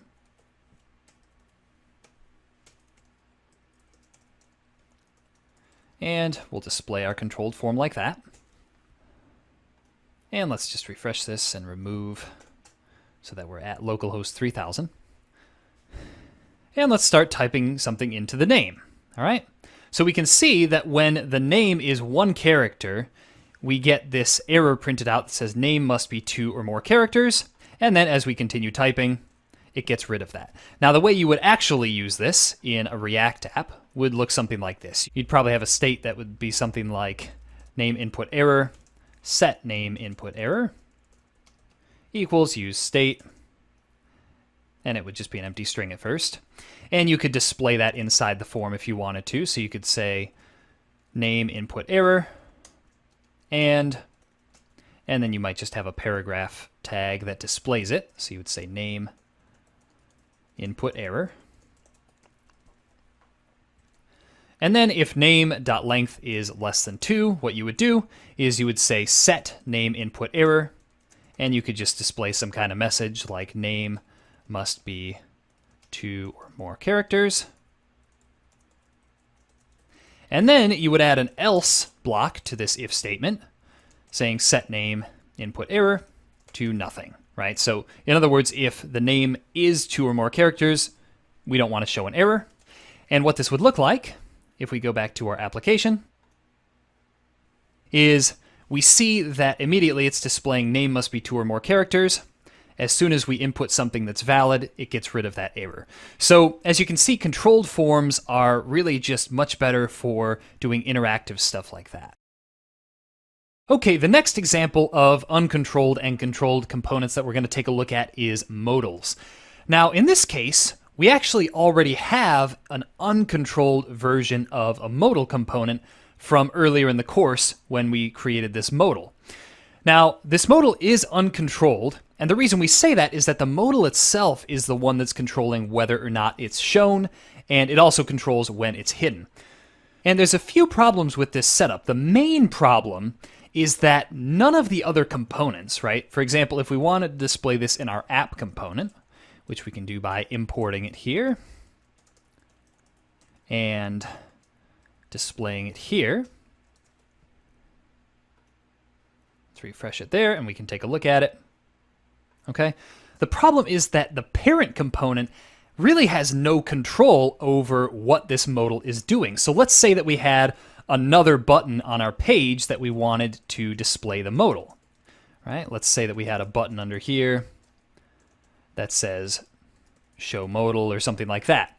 Well, there's really no way for this button now to make this modal display itself because, again, the modal is the only one that has control over its state. So what we're going to do here is take a look at how to transform this modal into a controlled modal that the parent component can actually manipulate in the way that it needs to. So first of all, let's rename this modal here to Uncontrolled Modal. We're going to rename it here, Uncontrolled Modal. Okay, and of course we'll change the name inside the file to Uncontrolled Modal. Change the import here to Uncontrolled Modal as well. And it looks like it already changed the file path for me. Okay, so let's create another modal called Controlled Modal. All right, we'll just put that in here, controlled modal.js. We're going to copy and paste all of the code from our uncontrolled modal into there and make a few changes to it. So let's change the name first of all. We'll say controlled modal. All right, and the main change we're going to make here is instead of having our controlled modal use this useState hook to determine whether or not it should show, we're going to pass that in as a prop. So we'll say should show and remove the useState hook. Okay, so we don't even need to import it anymore. And we're also going to pass in a prop called onClose. All right. Any of you who have used the React modal library in the past may be used to seeing this as onRequestClose, right? And that's probably a more accurate description of what this is doing, as you'll see. So basically what this is going to do is should show is going to be a Boolean that's passed in from the parent component. So the parent component is going to control whether the controlled modal is shown or not, hence the name controlled. And this onRequestClose function is going to allow the modal itself to request that the parent component stop showing it. Now, that will obviously only be one way that the parent component can stop showing it. The parent component will have the ultimate say over whether the modal shows up or not. Okay, so let's change all of these set should show true things to just onRequestClose. Right? They don't need to take any arguments or anything. As you'll see, we're going to say onRequestClose and onRequestClose. Oh, and we don't even need this button anymore, really, since the parent component will be the one that displays the button that will actually show the modal. So let's remove that button there. And we can also shorten this up a little bit so that we just say return. If should show is true, we're going to show all of that JSX. Otherwise, what we're going to do is simply return null from this component. There we go. So let's see what using this controlled modal is going to look like now.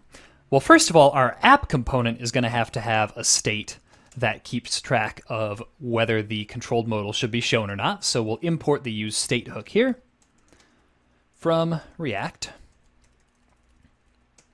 We're going to display our controlled modal here,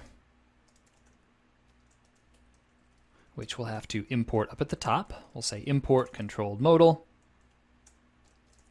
from controlled modal. And then what we're going to do is define a prop up here that says something like should show modal and set should show modal equals useState, and we'll set that state to false. Okay? And what we can do now is we can have this button outside the controlled modal component determine whether the modal should be shown. So we're going to say onClick. We'll have that onClick event set should show modal to the opposite of should show modal. So it's basically toggling that state variable from true to false, or from false to true. And we can also use this should show modal variable to determine the text of the button. right? Whether it's show modal or hide modal. So we can say something like should show modal. If the modal is already showing, we want this to say hide modal. Otherwise, we want it to say show modal. And then what we need to do is just pass in some of the props to our controlled modal. Remember that those props are going to be something like should show equals should show modal. We have an on request close function. And basically what we're going to do here is just pass in a function that will set should show modal to false. Okay. And one other thing that we would be able to do here is we could display an alert or something like that that says, you know, are you sure? That kind of thing, before we actually allow it to close. But I'm not going to do that here, so we'll just set it to set should show modal false. We can actually make that a lot smaller if we do it like that. And then, of course, we want to pass children to our controlled modal. So let's remove this closing tag thing here. There we go. And we'll just have some kind of heading in there. We'll just say hello for now. All right, so what this is going to look like now, let's head over to our application again. We might have to refresh it here. We're going to say show modal, and we can see that obviously the button changes to hide modal, although I'm realizing now that we can't really click on it here. But what we can do is click hide modal here, and that will call the on request close prop of the modal, which we've set in our app component to actually close the modal. Okay, so that's what a controlled version of a modal is going to look like. Basically, the modal itself isn't taking care of handling anything about its state. The parent component is the one doing all of that. All right, the last example of controlled and uncontrolled components that we're going to take a look at is onboarding flows. Now, an onboarding flow is basically just a component that displays different steps in an onboarding process. So step 1 might ask for the user's name, step 2 might ask for their age, step 3 might ask for their billing information, etc.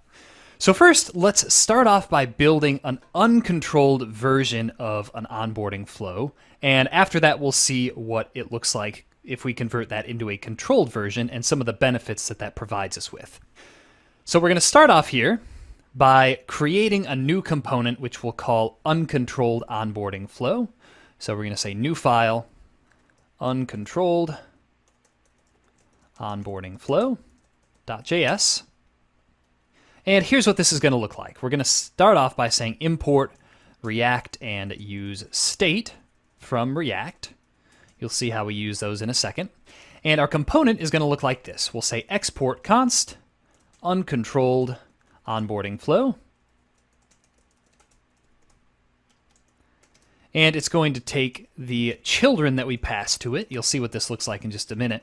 And it's also going to take an onFinish prop. Now, this onFinish prop is basically just a function that's going to get called when the uncontrolled onboarding flow completes. In other words, when it's gone through all of its children that we pass to it. Okay? So now we have the body of our component, which is going to look like this. We're going to start off by defining two different state variables.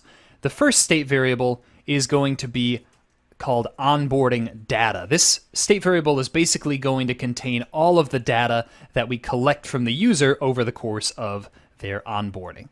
It's basically going to be an object with keys, as you'll see in a minute. So we have onboarding data, set onboarding data equals use state. The initial value is going to be an empty object. Again, you'll see what that looks like in a minute. And the second state variable we're going to define is going to be the current index of the step that we want to display. Okay, so we're basically going to use this to determine which of the children that we pass to our onboarding flow is going to be shown. Okay, and this is going to be use state. The initial value is going to be 0, so we're starting on the first child. And once we've done that, we're going to basically get the current child using the current index and this children prop. So that's going to look like this. We'll say const current child equals react.children.toArray children. Basically, this just covers us in the case that children is only a single element, where children wouldn't actually be an array.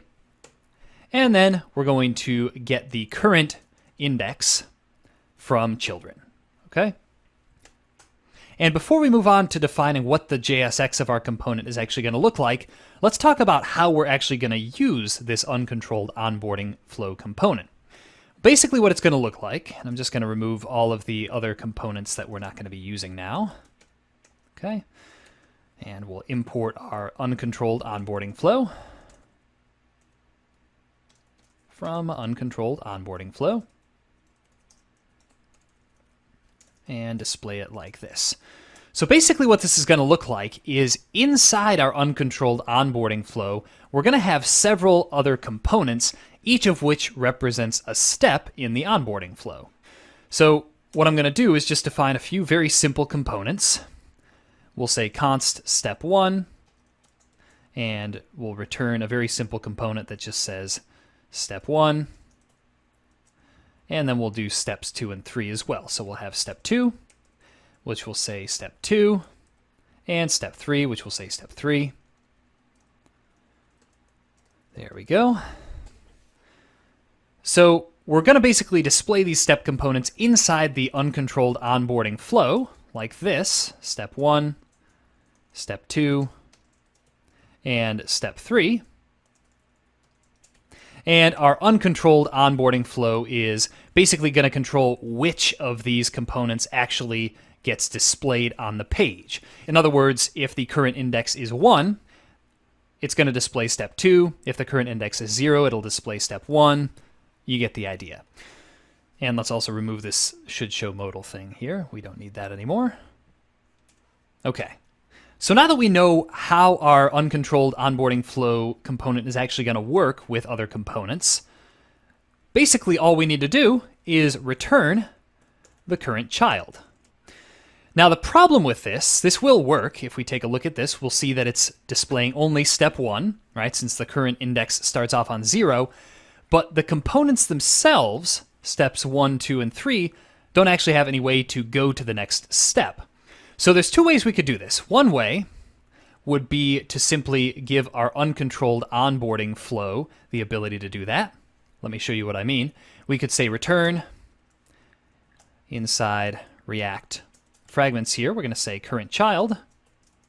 And then underneath the current child, we could have previous and next buttons. So we could say button previous and button next. Okay? And what that would do essentially is give us the ability to change those there, basically either by adding 1 to the current index or subtracting 1 from the current index. Okay? But that's not the approach that I'm actually going to take. The approach that I'm going to take is to pass a prop to each of the children that they can then access. This is similar to what we did with container components. So basically, each of these components is going to have access to a prop called something like goToNext, which will be a function that they can call to tell the uncontrolled onboarding flow to go to the next step in the onboarding process. Okay, so we're going to say goToNext, goToNext, goToNext.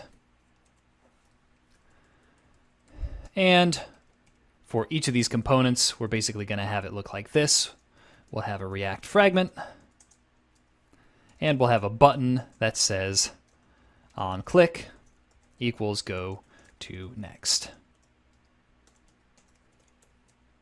All right, and we'll do that for all of our steps. So I'm just going to copy and paste step 1 for steps 2 and 3, like that. Say step 2, change this to step 2, and step 3, and change this to step 3. Okay, and the way that these components are actually going to get this goToNext prop is inside our uncontrolled onboarding flow, we're going to define it. So we'll say const goToNext. We'll define that in just a second, but the way this is going to work, just like with container components, we're going to say if react.isValidElement current child, we want to clone that child and add this goToNext function as a prop. So we're going to say return react.cloneElement current child, and the extra prop is going to be this goToNext function. And then we'll say return current child. All right, and for now, what we're going to do is just have goToNext increment the current index by saying set current index to current index plus 1. All right, so we'll see that this should work if we click on it. Obviously, when we exceed the index bounds, it doesn't show anything.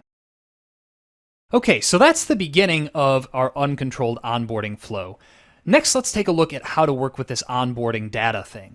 Basically, the onboarding data is just going to contain the data that we've collected in each of our steps. So the first thing we're going to do is modify our goToNext function here so that it allows each component, right, each step in the onboarding flow to pass in some kind of data to it. Okay, so we're going to have an argument here that will be called step data.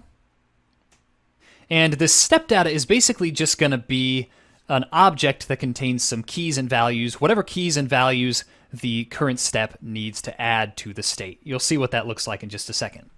So let's change the body of our goToNext function a little bit. First, what we're going to do is say const next index equals current index plus 1. All right, and then we're going to calculate the updated data from our existing onboarding data and the data that the new step is trying to add. So we'll say const updated data equals ... onboarding data ... step data. Basically just combining those two objects together. Okay, and just for visibility, let's log out this updated data. We'll say console.log updated data. And then what we're going to do is check if this next index is in the bounds of how many children we have by saying if next index is less than children.length. If it is, we're going to say set current index to next index. Otherwise, what we're going to do is call this onFinish prop with the onboarding data that we've accumulated. So we're going to say else onFinish updated data. Okay, and we're going to change this set current index here. We don't need that anymore, so we'll just delete it. This is going to be set onboarding data to updated data. All right, so the way this is going to work is each of our steps now is going to call goToNext with some object containing whatever data they want to add to the onboarding state. So let's say that step 1 was supposed to collect the user's name. You can go ahead and add an input there if you want and a state. Just for simplicity's sake, what I'm going to do is say anonymous function goToNext, and we're going to pass an argument there that says name John Doe. For step 2, let's say that step 2 was supposed to collect the user's age. Again, feel free to add an input there and actually do that. But for simplicity, I'm going to just say goToNext and pass age 100. And let's say that step 3 was supposed to get their hair color. So what we're going to do is say goToNext hair color brown. All right, so we have our 3 steps. Each one of those is adding its own data to the onboarding state. And the last thing we're going to do is pass a prop to uncontrolled onboarding flow called onFinish. And basically when our flow finishes, what we're going to do is just console log all of the data. And maybe we'll also display an alert saying that you've finished onboarding or something like that. So we'll say alert onboarding complete. All right, so let's see what this looks like. We're going to go back here and click on next. Oh, and let's open up our inspector window so that we can see how the state updates as we go along. So we can see right now that the state now has a property name equal to John Doe that was added by step 1. We're going to click next on step 2, which will add the age to the onboarding state. All right, so we see that this is what the onboarding state looks like now. And finally, we're going to click on next on step 3, which will log out the updated state as well as display onboarding complete. All right, so one of these keep in mind, is coming from the goToNext function. The other one is coming from the onFinish function that we have here. So we're console logging that data. Now again, this onboarding component is considered to be uncontrolled because the app component that's displaying it really has very little control over what it's doing. So again, let's say that we wanted to show and hide certain steps based on the data contained in the uncontrolled onboarding flow. Currently, there's really no way to do that, and that's why we're going to take a look at how to make this onboarding flow controlled. Okay, so we've seen how to create an uncontrolled onboarding flow component. Let's take a look at how we can convert this component into a controlled component. So the first thing we're going to do is create a new file for our controlled onboarding flow component, which we'll of course call controlled onboarding flow.js. And inside here, what we're going to do is copy and paste all of the code from our uncontrolled onboarding flow. And we'll start off by changing the name here to controlled onboarding flow. And just like we saw with our modal component, the main change we're going to make here is instead of keeping track of the onboarding data and current index inside the onboarding flow itself, we're going to pass those things in as props from the parent component. So in addition to having children and onFinish as props, it's also going to take a current index prop and an onNext prop. All right, so you'll see how the onboarding data and current index change here. We're going to remove these two state variables, and we can get rid of useState here as well. And the next thing we're going to do is instead of having all this goToNext logic inside our controlled onboarding flow, we're going to move that up into the parent component, which in our case is going to be the app component. So let's copy that, and we'll paste it in here. And we're also going to need to add some state variables to our app component. So let's import our useStateHook from React. And we're going to create the same two state variables that we had inside our uncontrolled onboarding flow. In fact, we can just copy and paste those from there, actually. We're just going to copy these two, put them in our app component. And we'll come back and fix some of this stuff in goToNext in a minute. But what we're going to do first is change this from uncontrolled onboarding flow to controlled onboarding flow. Okay, controlled onboarding flow. And we're also going to simplify this goToNext thing here.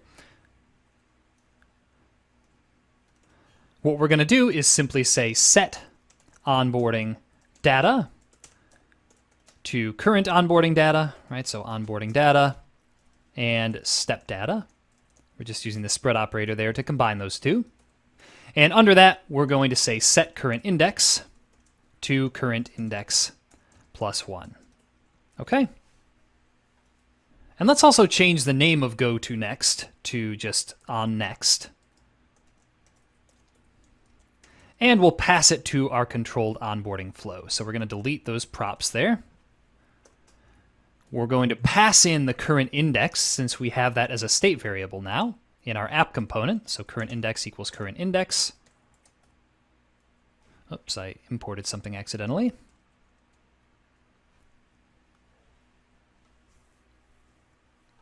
And we're also going to pass onNext to the onNext prop of our controlled onboarding flow.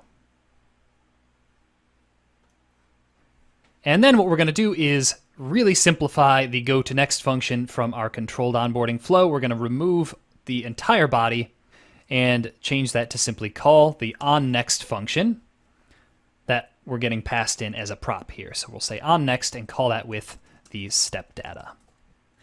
And this goToNext, of course, is getting passed to all the children, so that's going to work exactly the same way.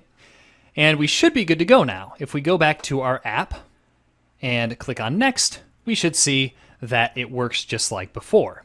Now, the benefit of having this as a controlled component, as I mentioned before, is that it gives us much more control over certain changes that we might want to make to the onboarding flow. So as an example, right, we're collecting the user's name, age, and hair color.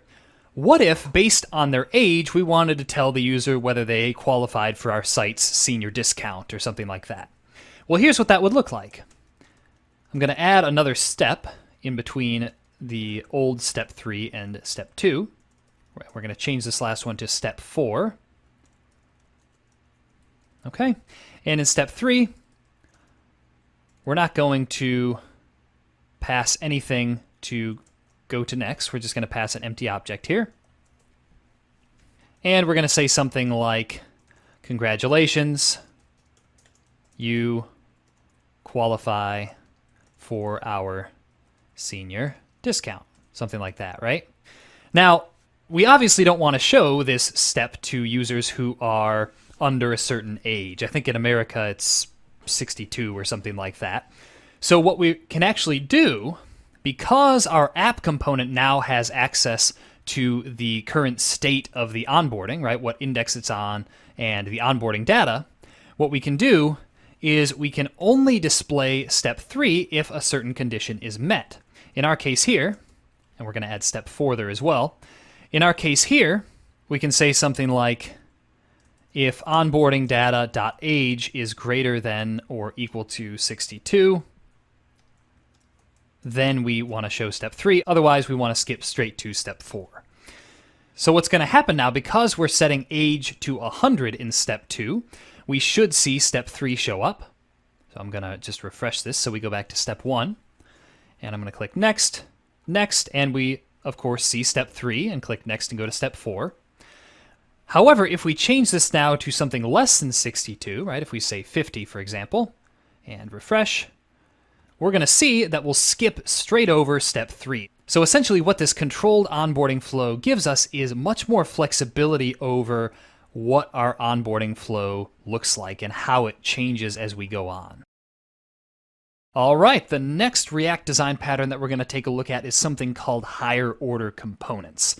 Now, higher order components are basically components that instead of just returning JSX, they return another component. That might sound like somewhat of a confusing topic at first, so let's take a look at the basics behind how it works. So as everyone should know, most components in React simply return some sort of JSX, which represents the DOM elements that that component wants to be rendered in its place. However, with higher order components, as I said, they return a component which then returns JSX. So basically what we're doing here is adding an extra step inside of it. Now, if that still sounds confusing, just remember one thing for now before we take a look at our examples, and that is that higher order components are just functions that return components. So if you want to think about them as sort of component factories, right, functions that you can call to create new components, if that works for you, then go ahead and think about it that way for now. So the next question is, why would we want to actually create these higher order components? Well, one thing that higher order components are used for is sharing behavior between several of our components, right? And this is actually a lot like what we saw with our container components, how we were able to wrap different types of components in the same container and have them behave somewhat similarly. So higher order components allow us to do something similar to that, as you'll see. Another thing that they're used for is to add extra functionality to an existing component of ours.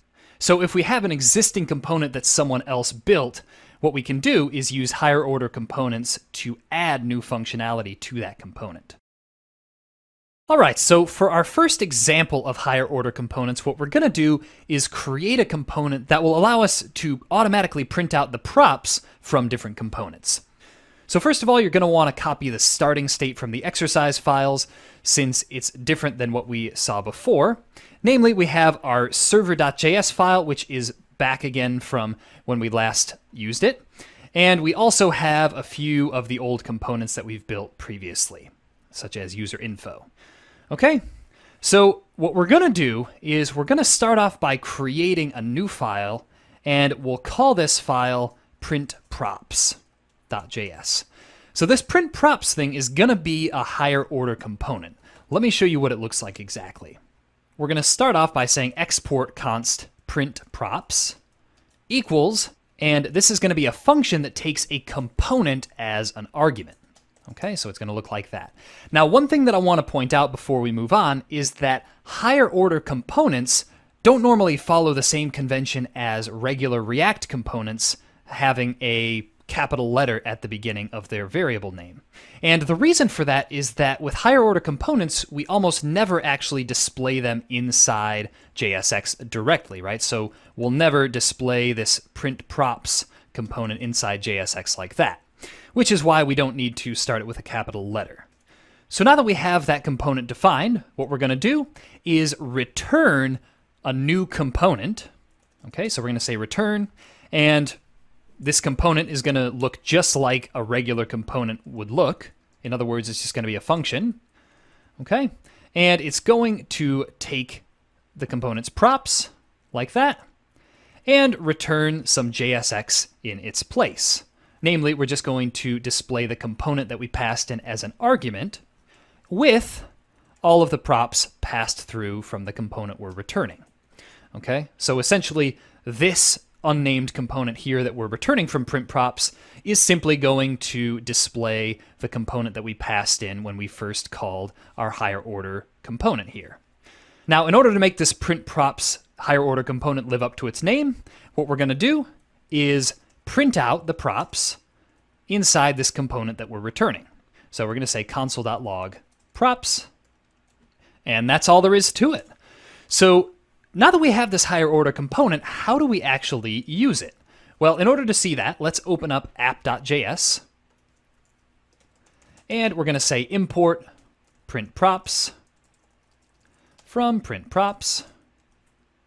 And we're also going to import this user info component, which we've seen earlier in the course.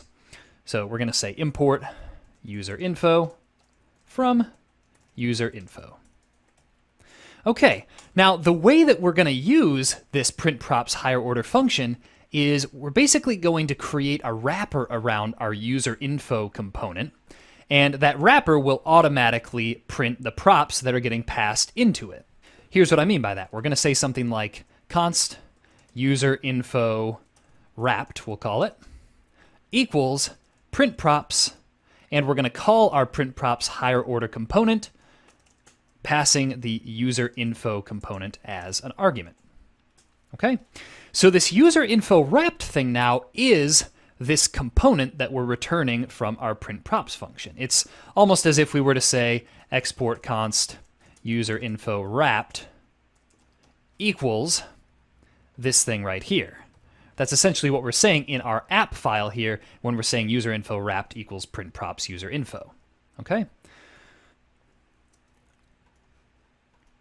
All right, so the way that we're going to display this user info wrapped component now is simply using JSX syntax like this. We're going to say user info wrapped, and let's just pass a few different props to it. It doesn't have to be any of the props that user info is expecting per se, right? We don't have to pass in user.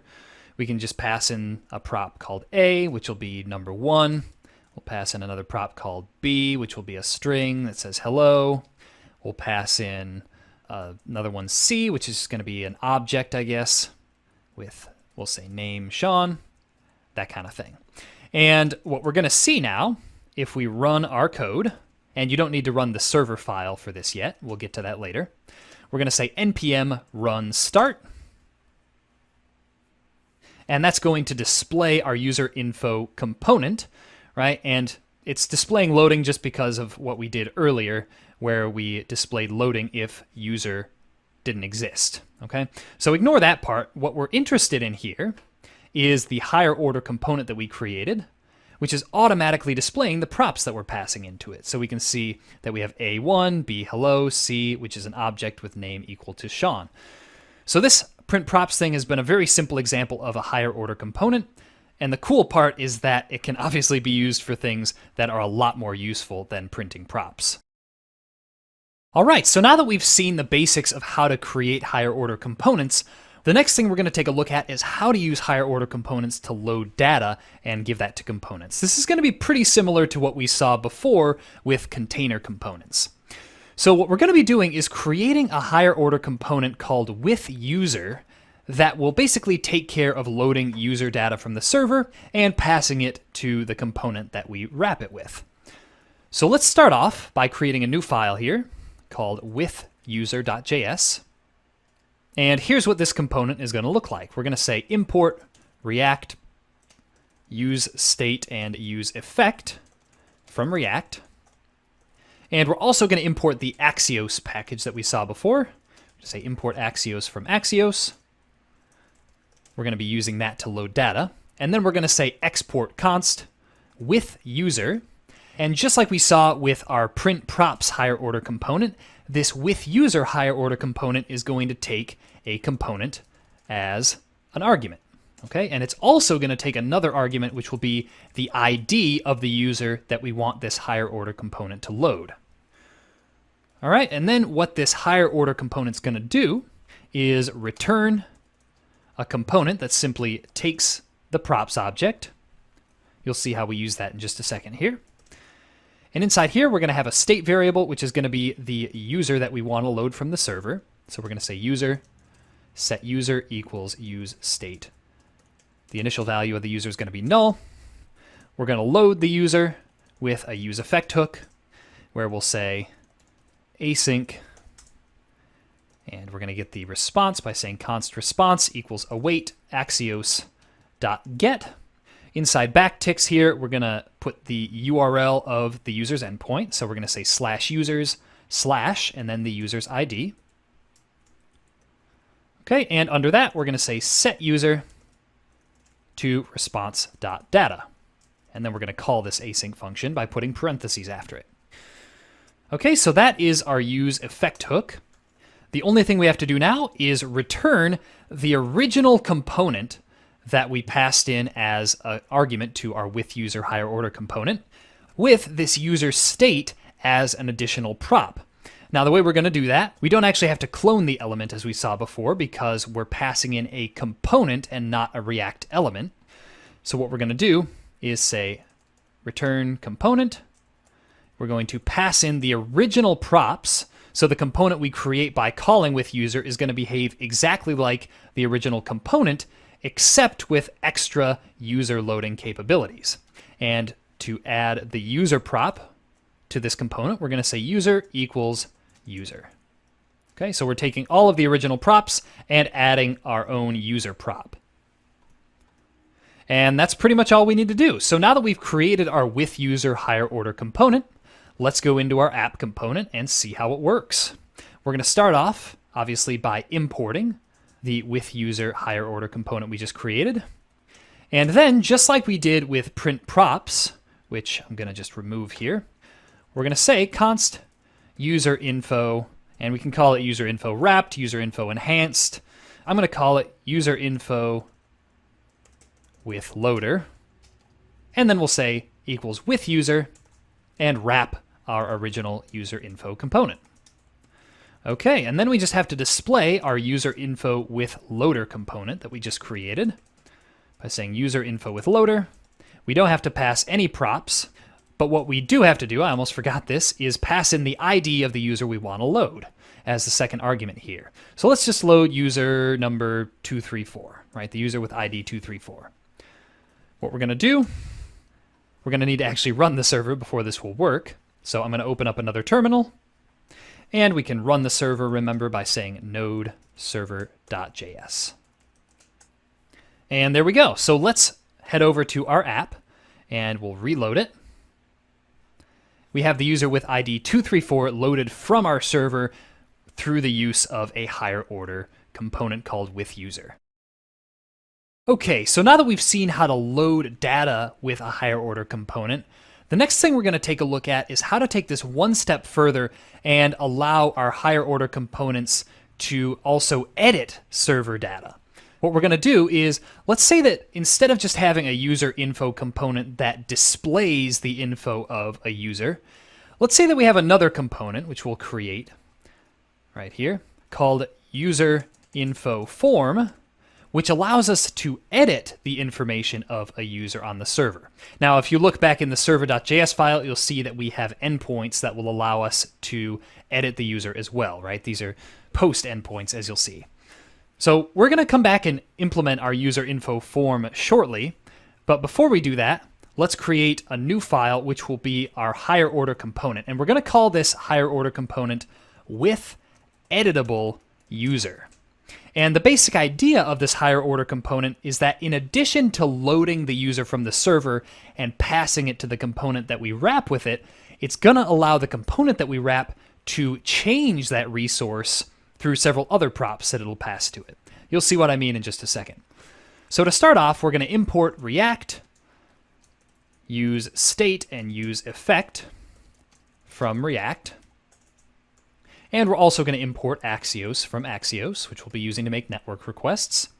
And then we're going to export our with editable user higher order component, which is going to take a component as an argument, as well as the ID of the user that we want to load the information for and edit.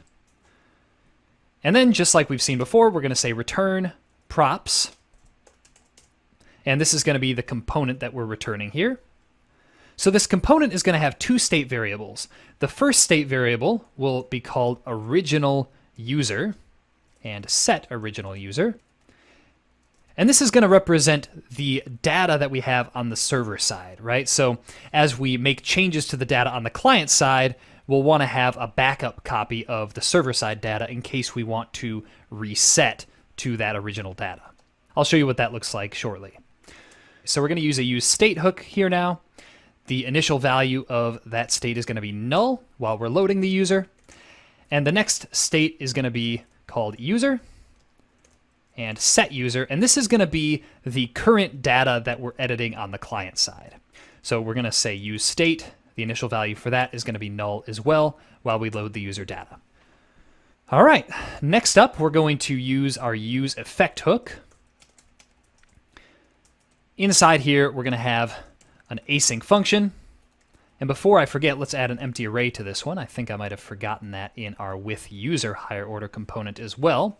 So we'll go back in there and add that just to avoid this useEffect hook firing every time the component updates. Okay. So back in our with editable user higher order component, we're going to load that data. This is going to look exactly like what we've seen before. We're going to say const response equals await axios.get.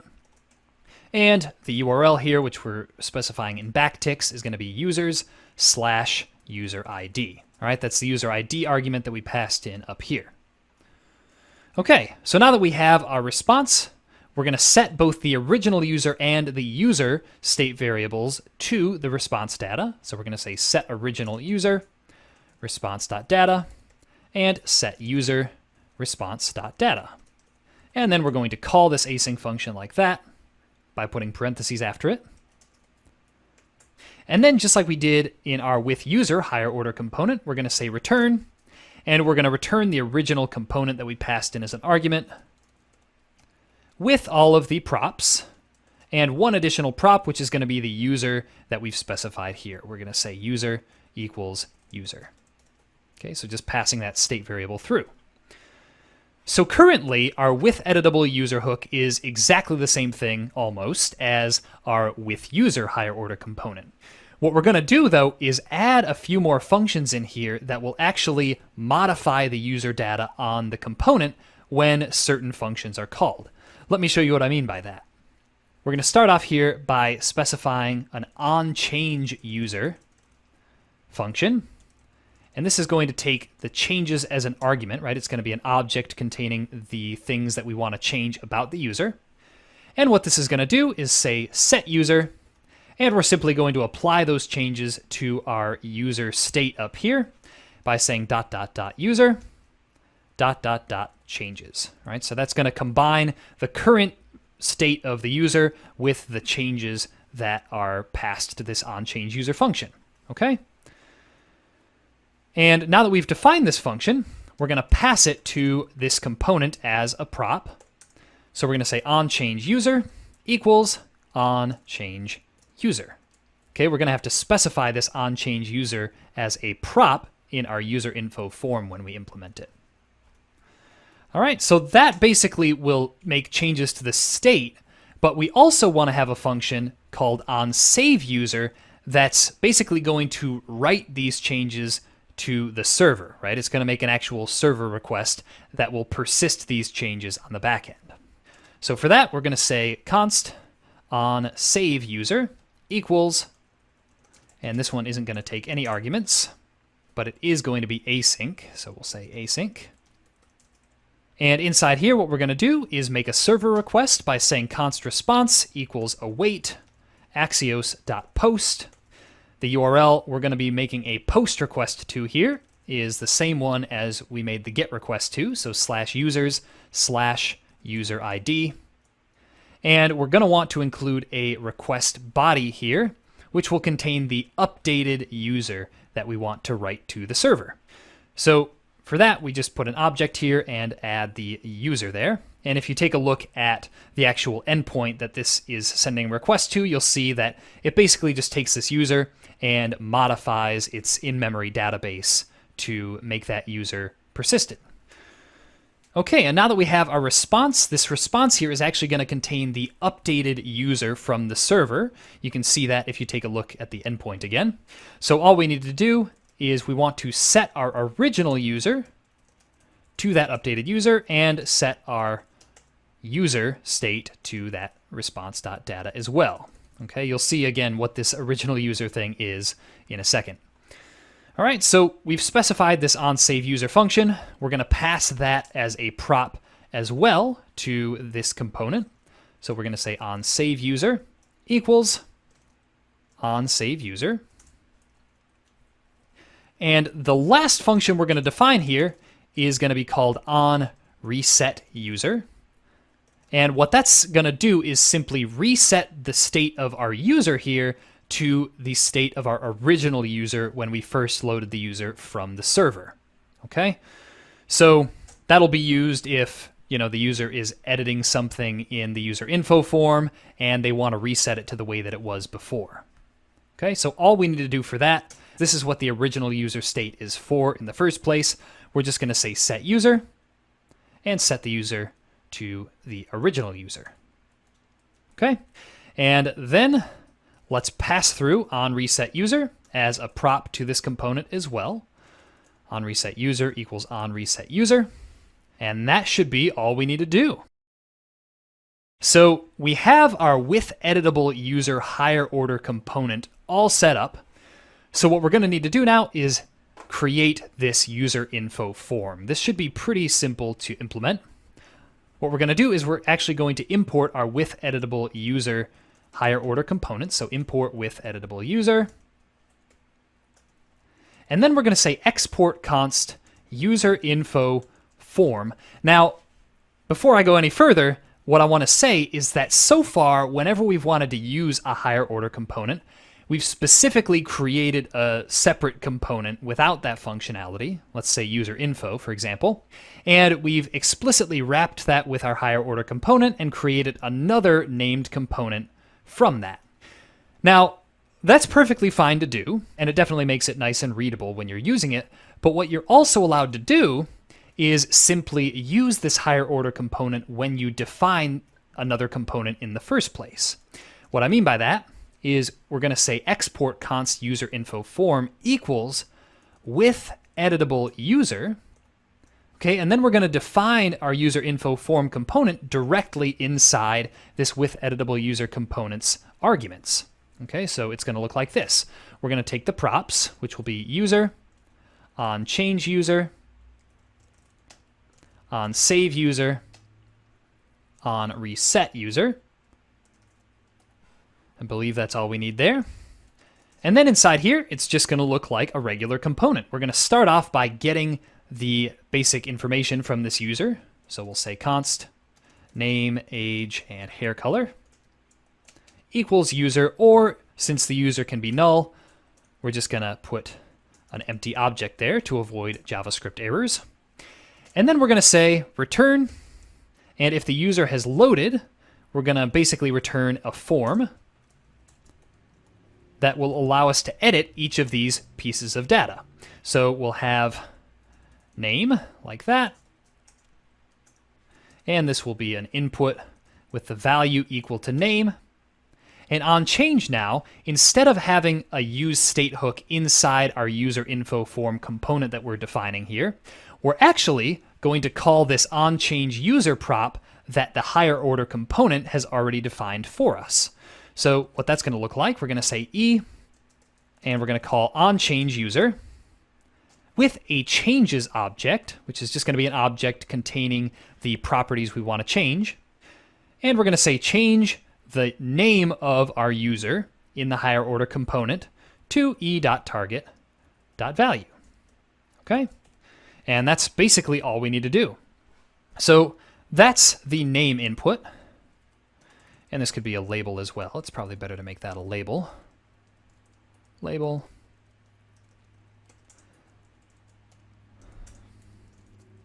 Okay, that's just the more correct React way of doing things.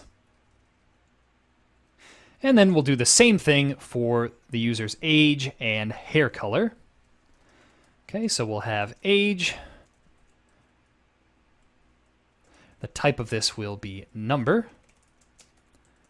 The value will be equal to age. And for onChange, we're going to call onChangeUser, except instead of having name here, we're going to set it to age. And we need to coerce this into a number, since by default all values coming from inputs are going to be strings. So we'll say number and convert that into a JavaScript number there.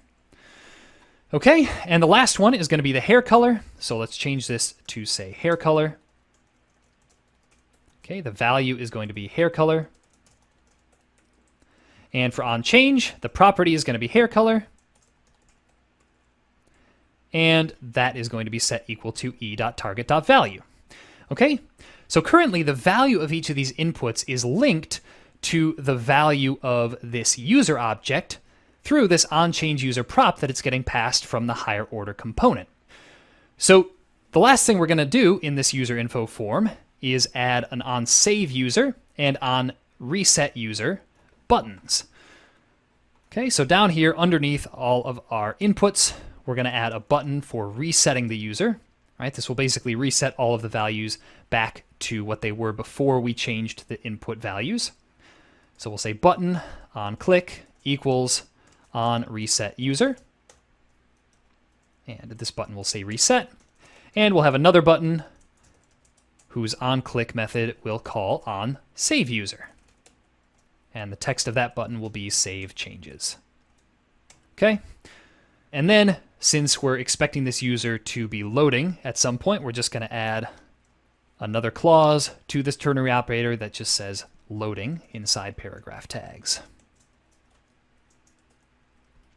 All right, and since this with editable user higher order component expects a second argument, which is the ID of the user, we need to add that as well down here. Right, so this big first argument is the component that we're wrapping. The second argument is the URL that we want to make these requests to. So we'll just say /users/123. And that should be all we need to do. So let's go into our app component now. We're going to import our user info form. Remember that our user info form is already wrapped in a higher order component, so we don't need to do that inside this file. User info form. Okay. And we're just going to display it right here. We'll say user info form, like that. And let's head over to our app and see if it works. Oops, it looks like I mistyped the URL here. Let's go back. Oh, and this just needs to be the user ID, not the actual URL. Okay, so we'll just pass 123 there. All right. So if we refresh our page, we're going to see that we have our form, which says John Doe, age 54, hair color brown. This data was all loaded from the server. Right? Let's say we change the hair color and click on Save Changes. That change is actually going to be persisted in the server. So if we refresh this, we'll see that it doesn't get reset. Now this reset button, the way that that works is if we change all of these to some other value, and we want to go back to what those values were that we got from the server originally, we can just click on Reset, and the higher order component will take care of resetting all of that for us. So hopefully this has all made sense, and hopefully you can also see why this with editable user thing is so useful, right? Basically, this allows us to create any kind of component, right? We're not just limited to our user info form here. It allows us to create any kind of component that might need to make changes to a user on the server. All right, so now that we've seen how to create a with editable user higher order component, we're going to take this one step further and create a with editable resource higher order component. This will be kind of similar to what we did earlier in the course when we created a container component that did this same kind of thing. So here's what this is going to look like. We're going to start off by creating a new file for this higher order component, which we'll call with editable resource, as I said. And we're going to start off by copying and pasting the with editable user higher order component. So we're just going to be making this a little bit more generic and reusable. So first of all, let's change the name of this higher order component to with editable resource. And the next thing we're going to do is change the arguments a little bit. So it's still going to take the component as its first argument, right? The component that we're trying to wrap and then pass props to. But as its second and third props, instead of taking a user ID, since we're going to be working with resources instead of just users, right? We're going to be working with any kind of data. We're just going to specify the resource path, that is the path on the server, and we're going to specify the resource name. This is again similar to what we did earlier with container components. So the next thing we're going to do is just kind of make a few name changes. We're going to change original user to original data, and change this as well, since we're not just dealing with users anymore. And we're going to change this to data and set data. Okay, and now that we've made those changes, we're going to go through and change the logic inside the useEffect hook. So instead of having our user's endpoint hard-coded here, we're going to say axios.get resource path, right? That's going to be the server endpoint there. We're going to say set original data response.data and set data response.data to reflect those name changes we made. And then what we're going to do is go through each of these three functions, on change user, on save user, on reset user, and make those more generic as well. What I'm going to do specifically is change this to on change, on save, and on reset. Okay, and then we're going to have to make these name changes in here as well. So set data, data and changes, set original data, and set data. And this URL here is going to have to change to our resource path. So resource path. And then instead of passing the prop named user, we're going to have to actually specify the resource name that we passed as an argument up here. So the way we're going to do that is in square brackets, we'll say resource name.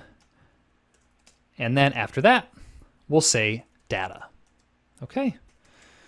And finally, we have on reset, which we just have to change to set data and original data, like that.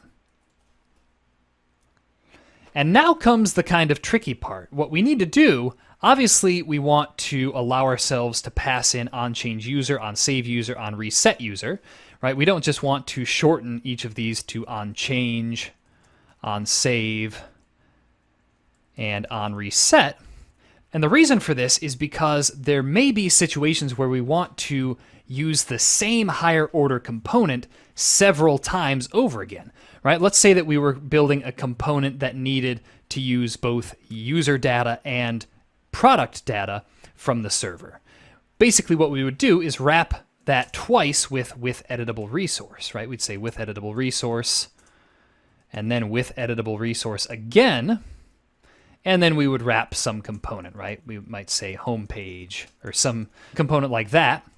And the first resource would be, our products, and the outer resource here might be our users, something like that, right? So in that case, we would need the on change, on save, on reset to have names such as on change user or on change product, right? So the way we're going to do that is we're actually going to create a separate object here called resource props. And we're going to use what I would call a little bit of ninja JavaScript to make this happen. So specifically for the first prop, that prop is going to have the name equal to the resource name argument that we passed into our higher order component up above, right? So in this older case, we just said user equals user. For this one, we have to say resource name, and specify that for that one we want to pass through the data state. And then we're going to do the same things for onChange, onSave, onReset.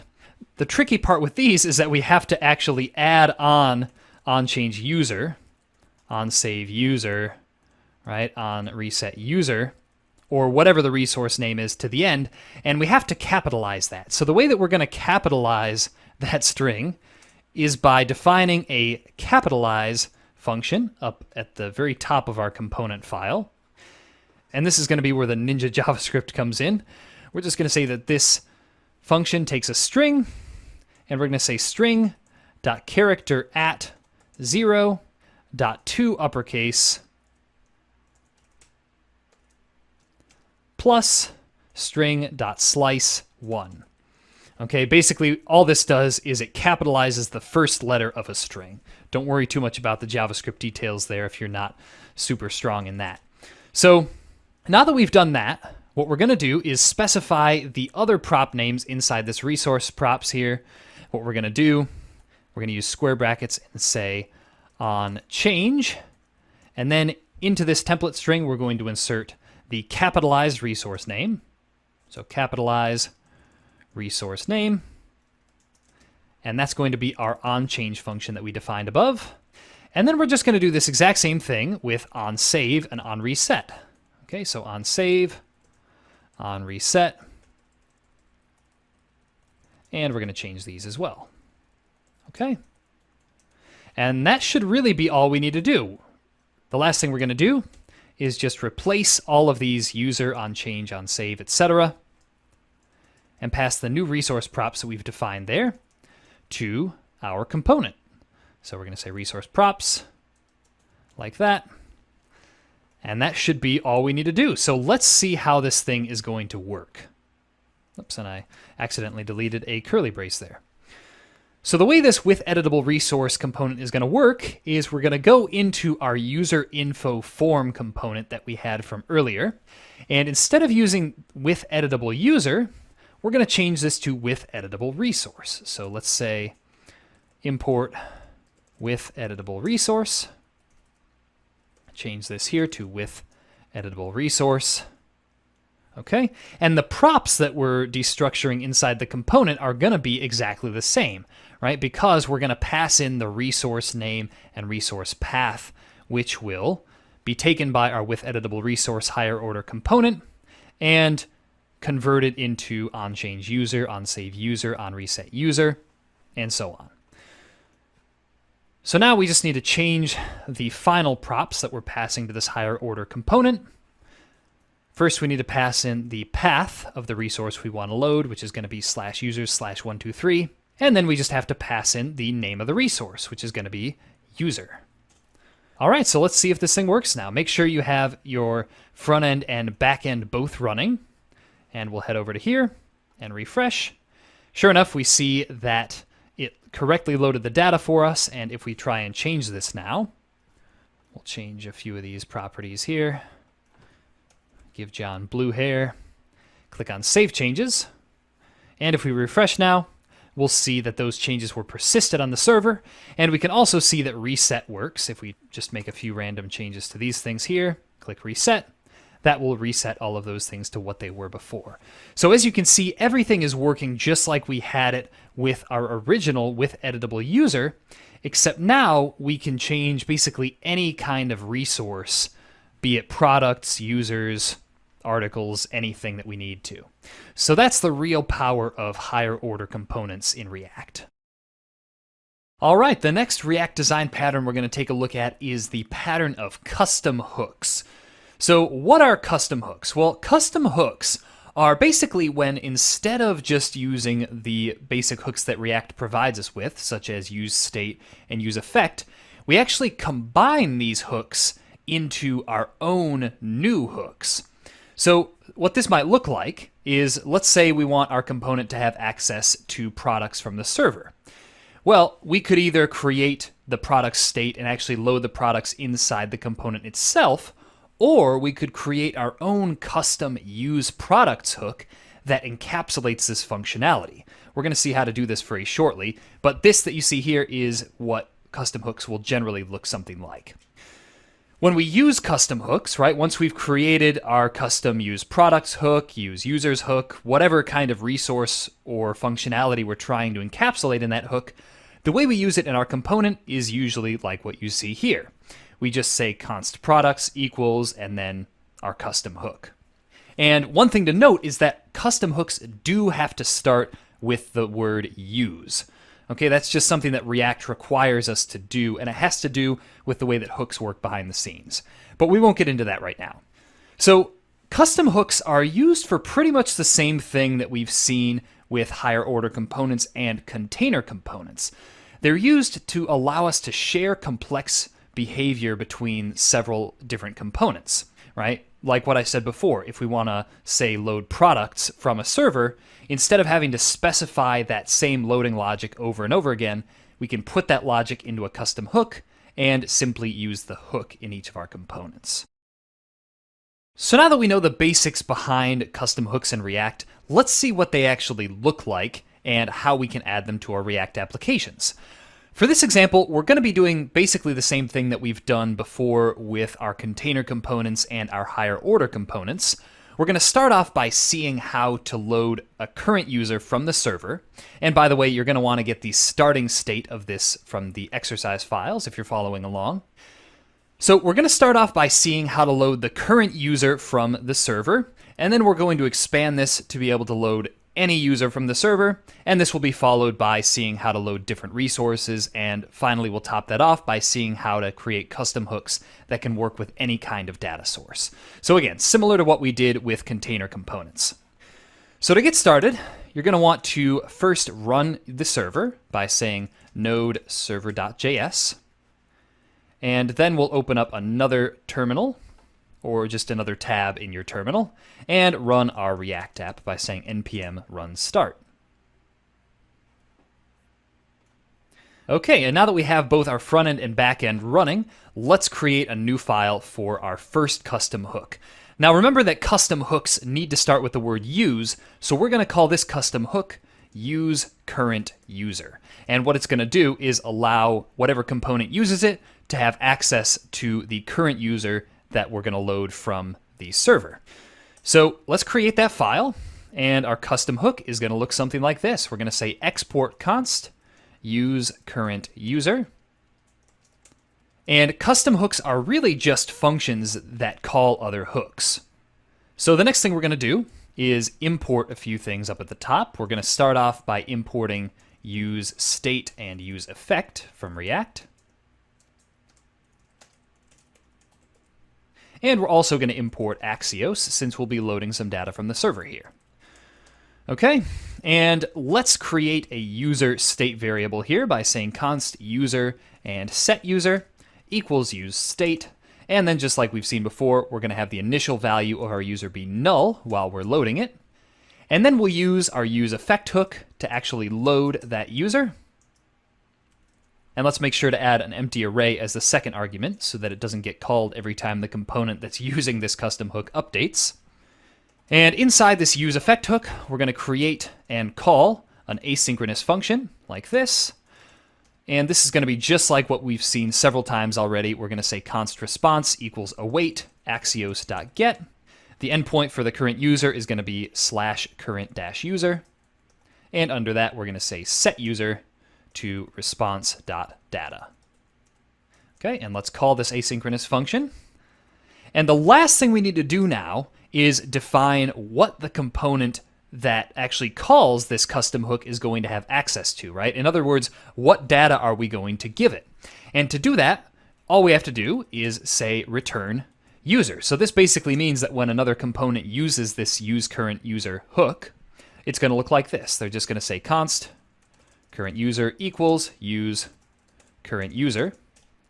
And this value will be equal to the current state that we have for user inside our custom hook. All right, so that's pretty much all we need to do for this custom hook. Now let's see how to use it. So we have our user info and product info components that we created earlier in the course.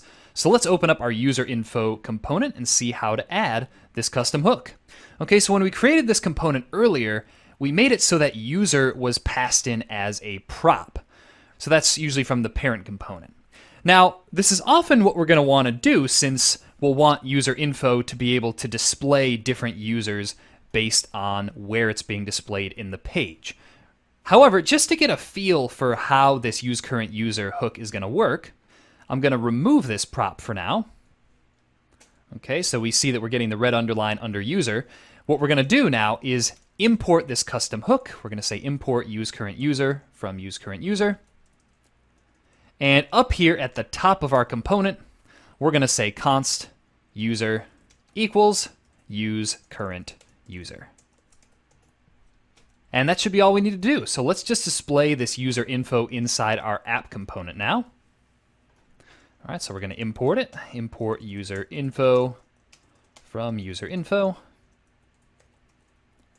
And then display that component inside our app component by saying user info.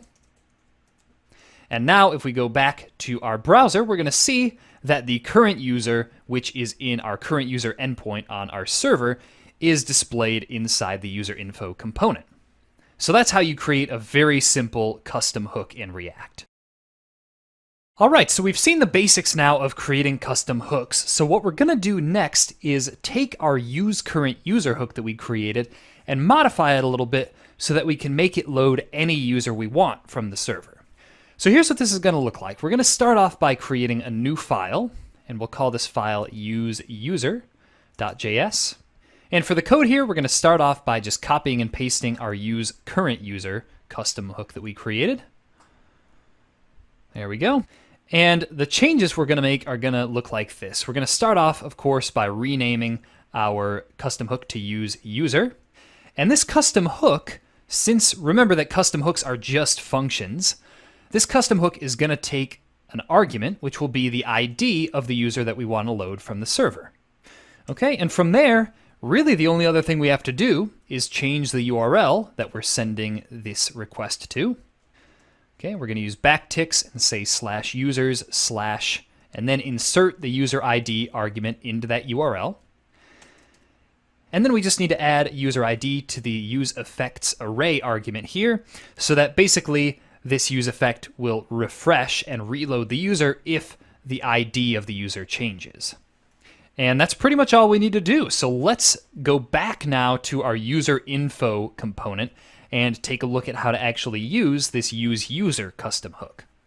Okay, so when we used useCurrentUser, I pointed out that this does make this component a little bit less flexible, right? Since we're no longer able to pass in whatever user we want, we're pretty much constrained to just having the current user here. But what we can do, now that we have a useUser custom hook, is we can import that one instead.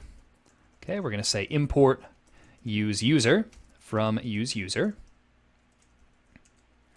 And then we're going to use the useUser custom hook instead of useCurrentUser. And the way that we're going to get the user ID that we'll pass in to the arguments here is through a prop that will be passed to user info. So this will allow us to basically reuse this user info component for different users, since we'll just be able to render user info with different values for the user ID prop. Okay? So now that we have the user ID prop, we're just going to pass that through to our custom hook. And then going back to our app component, we're going to see how we should do this. So we have user info imported already. Let's just display several user info components with different user IDs. So the first one here will have user ID 123. The second one here will have user ID 234. And we'll have one more, which will be for user ID 345. And that's all there is to it. Let's take a look now at our app, and we see that sure enough, our user info component is using that custom hook that we created to load 3 different people from the server. Okay, so we saw how to refactor a custom hook to make it more reusable with our useUser custom hook. Let's take this a step further now and create a custom hook that will allow us to load any kind of resource. So here's what this is going to look like. We're going to start off by creating a new file, and we're going to call this custom hook useResource.js. And again, we're going to start off by just copying and pasting the state of the last hook that we created. Okay. And we're going to make a few changes here. So first of all, let's change the name of this custom hook to useResource, like that. And then instead of having our state variable be called user, we're just going to have it called resource and set resource.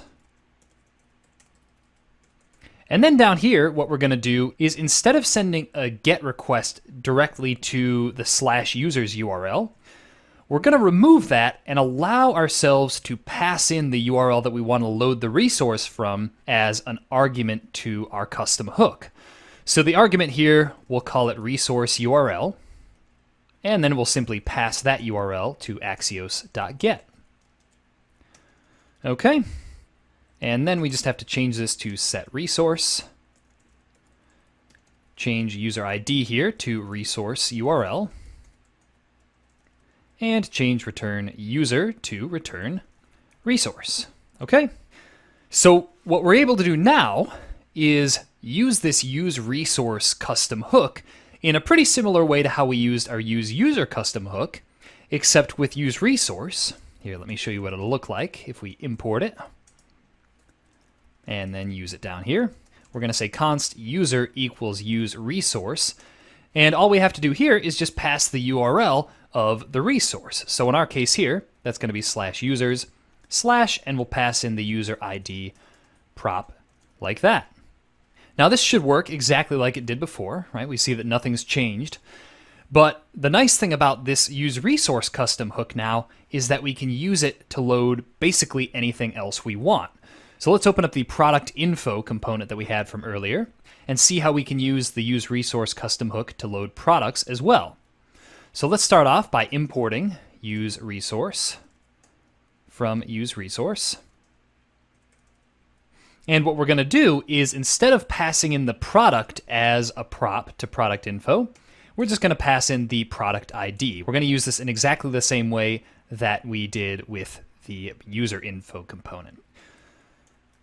So here's what this will look like now. We're going to say const product equals useResource, and then we just need to specify the URL of the product that we want to load.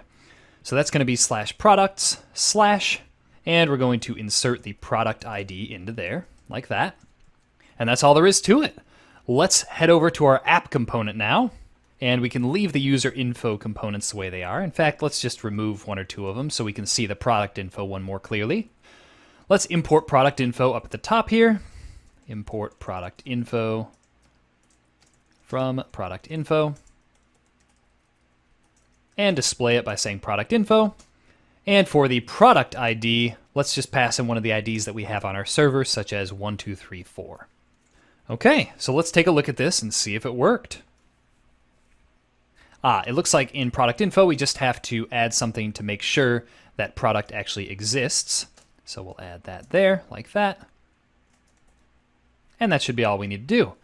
So we see that our product is indeed being displayed, and really all we had to do to add that functionality to this product info component was use this useResource custom hook that we created, right? So this is much easier than the way that most React developers would normally go about it, which would be to basically import useState, create a new state hook here by saying const product, set product, etc., right? And then actually using a useEffect hook directly inside the component.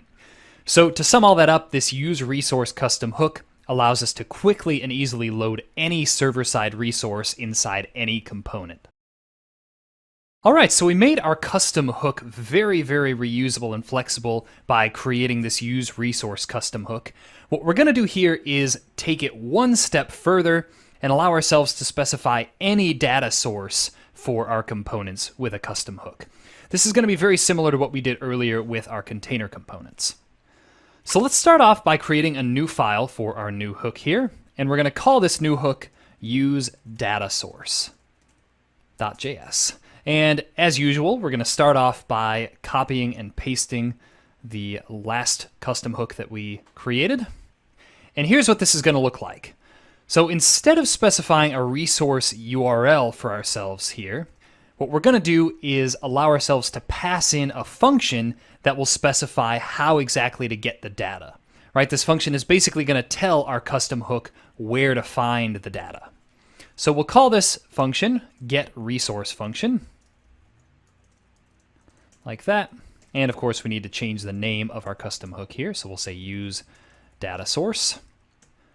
And we're going to leave everything else pretty much the same except for this part inside our asynchronous function. What this is going to do is instead of saying await axios.get, which is very specific to loading data from the server, right? We want to make it a little more generic. We're going to say await getResource function, just like that. Okay, and for setResource, we're just going to say setResource to response. And in fact, let's rename this from response to result or something like that, since response is also very specific to getting data from a server.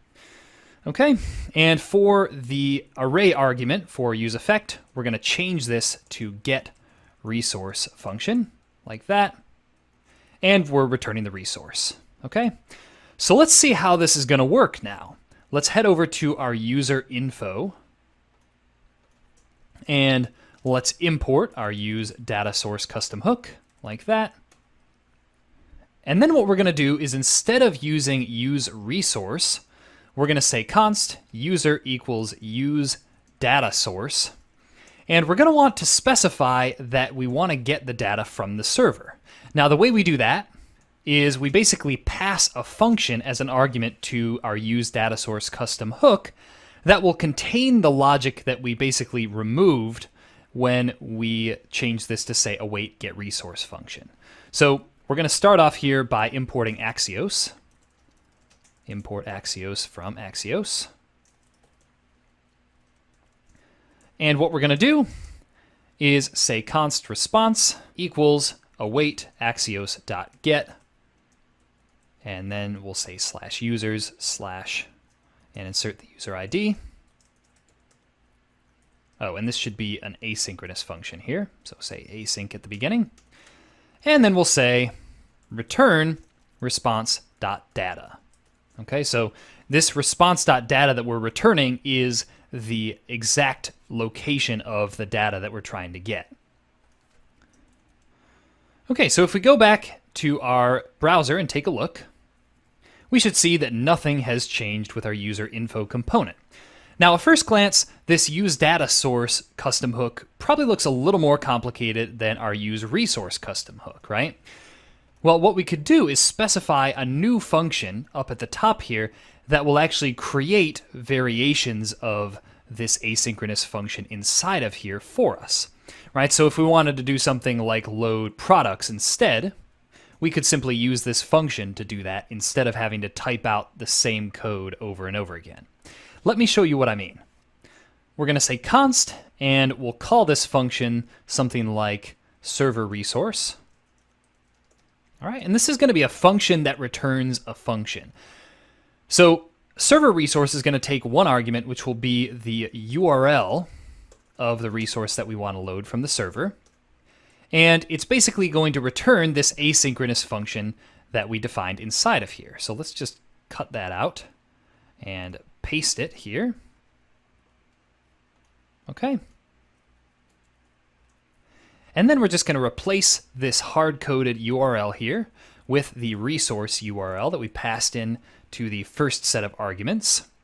And what this will allow us to do is say useDataSource, server resource, and pass in the URL that we want to load the data from. Okay, so we could say /users/user ID. And this here is much simpler and more configurable than what we saw before. Because what we can do is, again, let's say we have some data in local storage. We could simply define another function here called localStorage resource. We'd specify the key where that resource is stored in local storage, and we would return a function, which doesn't have to be async since local storage is synchronous. And we could simply say return localStorage.getItem key. And that would be all we need to do. So if we wanted to load something from local storage, like if we had a message in local storage, let's say, we could say const message equals useDataSource, local storage resource instead of server resource, and then simply pass in the key, which would be something like message, presumably. Okay, and by having useDataSource and server resource separate, what we're able to do is actually have this custom hook with all of its functionality and configure it by passing in other functions that tell the custom hook how to actually get the data. Now, in reality, you might not want to go this far, right? useResource would probably be a good stopping point, but nevertheless, there are some applications where this kind of thing and having this kind of configurability can be very helpful. Okay, so the final topic that we're going to talk about in this course is functional programming and how to incorporate it into our React applications. Now, I don't refer to functional programming as a design pattern, but functional programming itself does lead to some very interesting design patterns in React, and that's what we're going to be taking a look at here. So first, let's start off with a definition of functional programming. Now, functional programming is a very broad topic, and I do have some courses on that in the library, so if you want to go into more depth here, feel free to take a look at those. But the basic definition that I'm going to give you here is that functional programming is a way of organizing our code bases such that we minimize mutation and state change in our applications. We keep our functions independent of external data. This is something called pure functions. And we also treat functions as first-class citizens. Now, I realize that this may be kind of an opaque definition for those of you who aren't familiar with functional programming yet. So again, I highly recommend that if you want to get into this more deeply, go take a look at one of my functional programming courses in the library. So let's talk about some of the applications of functional programming in React. Some of the most common applications of functional programming in React are something called controlled components, right? So controlled components, which we saw earlier in the course, basically the idea of those is that we can get the component into any state we want simply by passing in the right props. So the component isn't keeping track of its own state, and that's a pretty functional concept there. The next application of functional programming in React is function components. Now, those of you who have worked with React for a long time are probably familiar with the fact that there are two ways of defining components in React, either as classes or as functions. And as it happens, the act of defining our components as functions is itself a very functional way of writing code. Next up, we have higher order components, which we've already seen in the course. Higher order components, because they're functions that return other functions, which is an application of something called first-class functions. This is a great example, actually, of functional programming in React and some of the things that that allows us to do. All right, so we've seen these three pieces already. The next three pieces that I'm going to talk about are the ones that we'll be working on in this section. The first one is recursive components. Recursive components are basically components that use recursion in order to achieve a desired effect. These can be very cool, so I highly recommend that you stay for that video. Next up, we have partially applied components. Partially applied components basically allow us to take more general components and by passing in only a subset of that component's props, create more specific versions of that component. Again, we'll take a look at that a little later on. And finally, we have component composition. Basically, this is when we take several different components and are able to combine them into one component to achieve a desired effect. And again, we'll look at that later. So those are some of the main examples of functional programming in React. Each of these, as we've seen, forms its own React design patterns. So let's take a look at these last three that we haven't seen yet. All right, so the first functional pattern that we're going to take a look at is recursive components. So again, recursive components are components that refer to themselves inside the body of the component. I'll show you what I mean in just a second here, but first make sure that you have the starting state of the exercise files because it's different than what we had before. So let's get started creating a recursive component, but before we do that, I want you to take a look at the app.js file. So notice here that we have this nested object here, and basically it's just an object where some of the properties, like A and B, are themselves objects with other properties, and those properties might be objects themselves with other properties. Okay, so it's a pretty nested structure here. It could go a lot deeper if we wanted it to. But this kind of data, when we're working with nested objects or other kind of nested structures, is usually when we turn to recursive components because they provide us with a unique advantage, as we'll see. So let's create a file for our recursive component, which we'll just call recursive component.js. And we're going to start off here by saying export const recursive component equals, and this is going to take a single prop called data. So for this demonstration, what we're going to have our recursive component do is take this nested data and display all of the keys and values that it contains. So here's what this is going to look like. We're going to start off up here by defining a function called isObject. And this is basically just going to tell us if the argument that we pass into it is a non-null object. So here's what that'll look like. The argument's going to be called x, and it's going to return if type of x is equal to object, and x is not equal to null. Okay, so now that we have that function, the first thing we're going to do inside our recursive component is define what's called a stopping case. Basically, this is the case where we will stop recursing and simply return some value that doesn't involve referring recursively to the component itself. So in our case, that's going to be when the data that this component receives is not an object. In other words, when the data that the component receives is just a value of some kind. So what we're going to say is if the data prop is not an object, okay, so if not is object data, then what we're going to do is simply return a list item that contains the data. Okay, so we'll say list item data, just like that. Okay, so that's the stopping condition, but if data is an object, then what we want to do is get each individual key and value of that object and display another recursive component for each of those key and value pairs. So what this is going to look like is we're going to start off by getting the entries of this data object, because we know that it's an object now after this if statement. And we're going to say const pairs equals object.entries data. And what object.entries does is it returns an array of all of the key and value pairs from this object that we have here. Okay, so now that we have those pairs of keys and values, what we're going to do is say return. Inside here, we're going to have React fragments, and we're going to say pairs.map. And for each key value pair, what we're going to do is get the key and value, which we can do with array destructuring here, saying key and value. And for each of those keys and values, what we're going to do is display a list item, which will contain the key with a colon after it.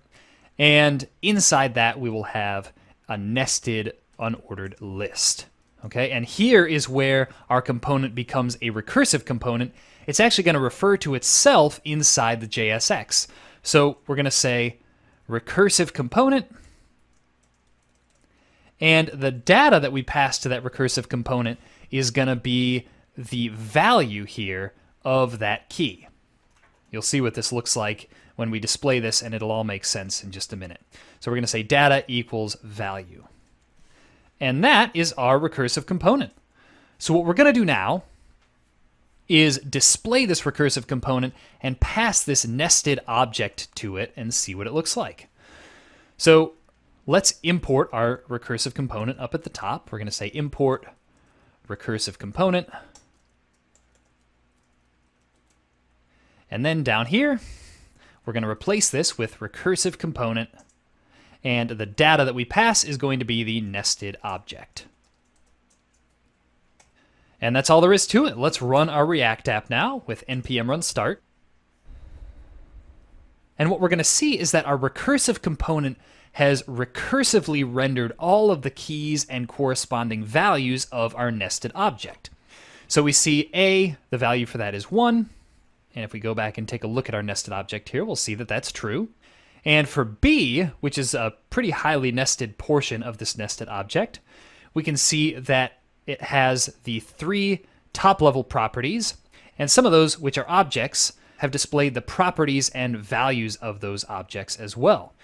So that's what a recursive component looks like, and again, you're generally going to use that when you have some sort of very nested data structure that you need to traverse like we just did.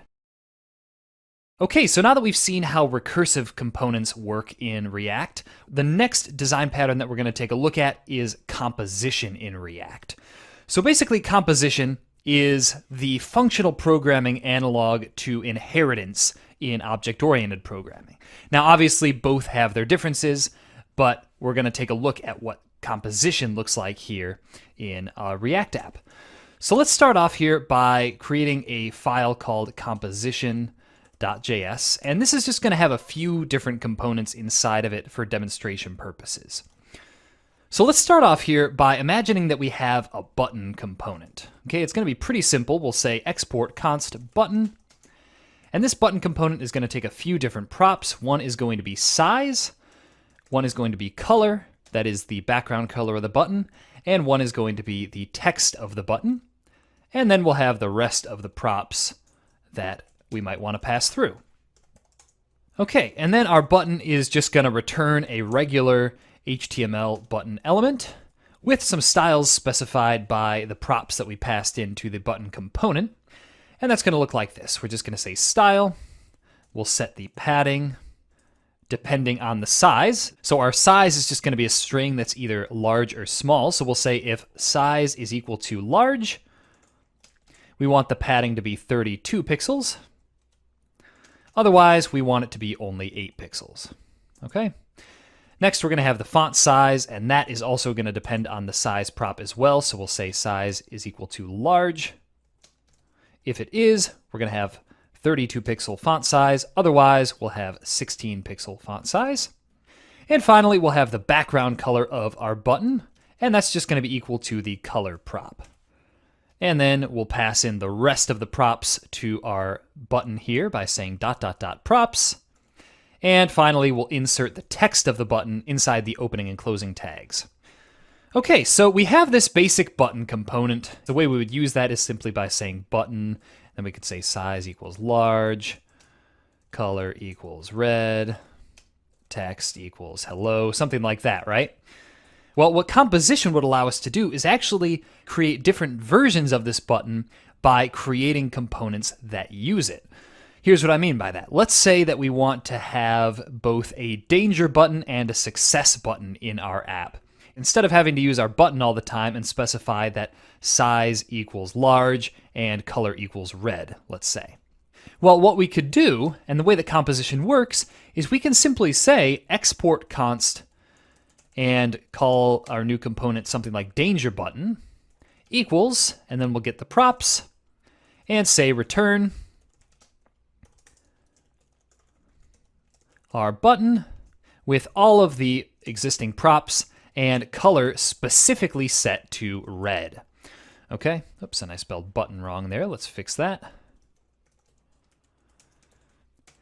And now that we've composed our button here, all we would have to do in the rest of our code is simply display the danger button, and that would automatically have color set to red, right? Now, another thing that we could do is if we wanted a big success button, let's say, we could say export const big success button, and that would do the same thing, take all of the props and return our button with all of those props and size specifically set to large and color specifically set to green. Okay, now if we wanted to use both the danger button and a big success button in our app, what that would look like, let's just import those two things, danger button and a big success button from composition. And then down here, we could simply display those inside a React fragment by saying danger button, and we would want to specify the text here, saying something like don't do it, And we could display our big success button with some text saying yes. And what that would look like if we take a look in our browser is we would have our danger button, which has the background automatically set to red, and we would have our big success button, which has the padding automatically set very large and the background automatically set to green. And the nice part about this is that we don't have to copy and paste this same code from our button component into our danger button and big success button. In other words, both our danger and big success buttons are just building off the code that's contained inside the original button component. Okay, so we've seen how composition allows us to create a lot of different versions of components just by displaying that component with some specific props. Now, what we're going to do in this video is take a look at partial application, which is sort of the next step of this case. And what partial application is it's a way to allow ourselves to specify a set number of props on a component without having to create a new component like we did here with the danger button and big success buttons. This is probably just easiest if I show you an example. So let's start off here by creating a higher order component. Yes, we're going to use higher order components to implement this, called partiallyApply.js. Okay? And here's what this higher order component's going to look like. We're going to say export const partiallyApply equals, and this higher order component's going to take a component as an argument and a second argument that says partial props. And what this partial props thing is going to be is an object that contains some subset of the props that we want to pass to a given component. And what this partiallyApply higher order component is going to do now is simply return a component that takes the props and passes them to the component that we passed in as an argument with ... partial props and the component's actual props. So essentially what this will do is allow us to specify some of the props for a component ahead of time, which is essentially what we were doing in our composition example here. So let's redo our composition example.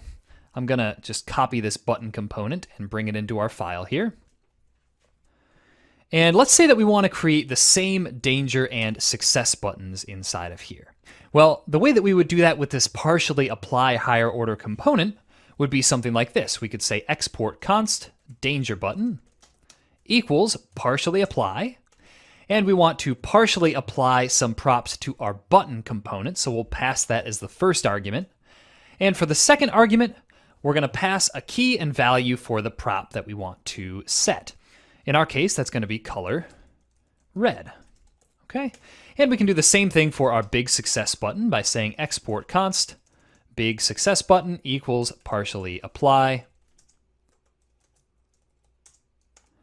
button. And this time we're going to specify two different props. We're going to say color green and size large. Okay, and now if we want to display these partially applied components here, let's head over to app.js, and we're going to change danger button, big success button from composition to partiallyApply. And what we're going to see is that we're still able to pass through this text prop on both our danger button and big success button, and the other two props will automatically have been set already. So let's go back to here and take a look.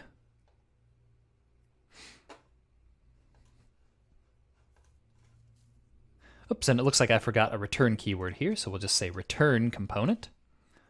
And let's head back, and we see that now we have the exact same thing, except we're using higher order components to achieve this, instead of explicitly creating new components like we did in our composition example here. All right, well, we've come quite a long way in this course and learned a lot of different React design patterns. Just as a brief recap of what we've learned, we learned about layout components and how to use them to organize the components we create on the screen. We learned about container components, which allow our components to share different functionality between them through means of a parent component. We learned about controlled and uncontrolled components and some of the differences between those and why we prefer controlled generally. We also covered higher order components and some of the things that you could do with those, right? How to use them to add functionality to an existing component. And we also learned about custom hooks. And finally, we closed out with some functional design patterns, such as recursive components. So now that the course is coming to an end, you're probably wondering where to go next. Well, the main next step that I would recommend for you is to try incorporating these concepts into your own applications. This will both allow you to get a better handle on the concepts we covered, and it will give you a lot of practice so that you can eventually memorize these design patterns and have them become second nature to you.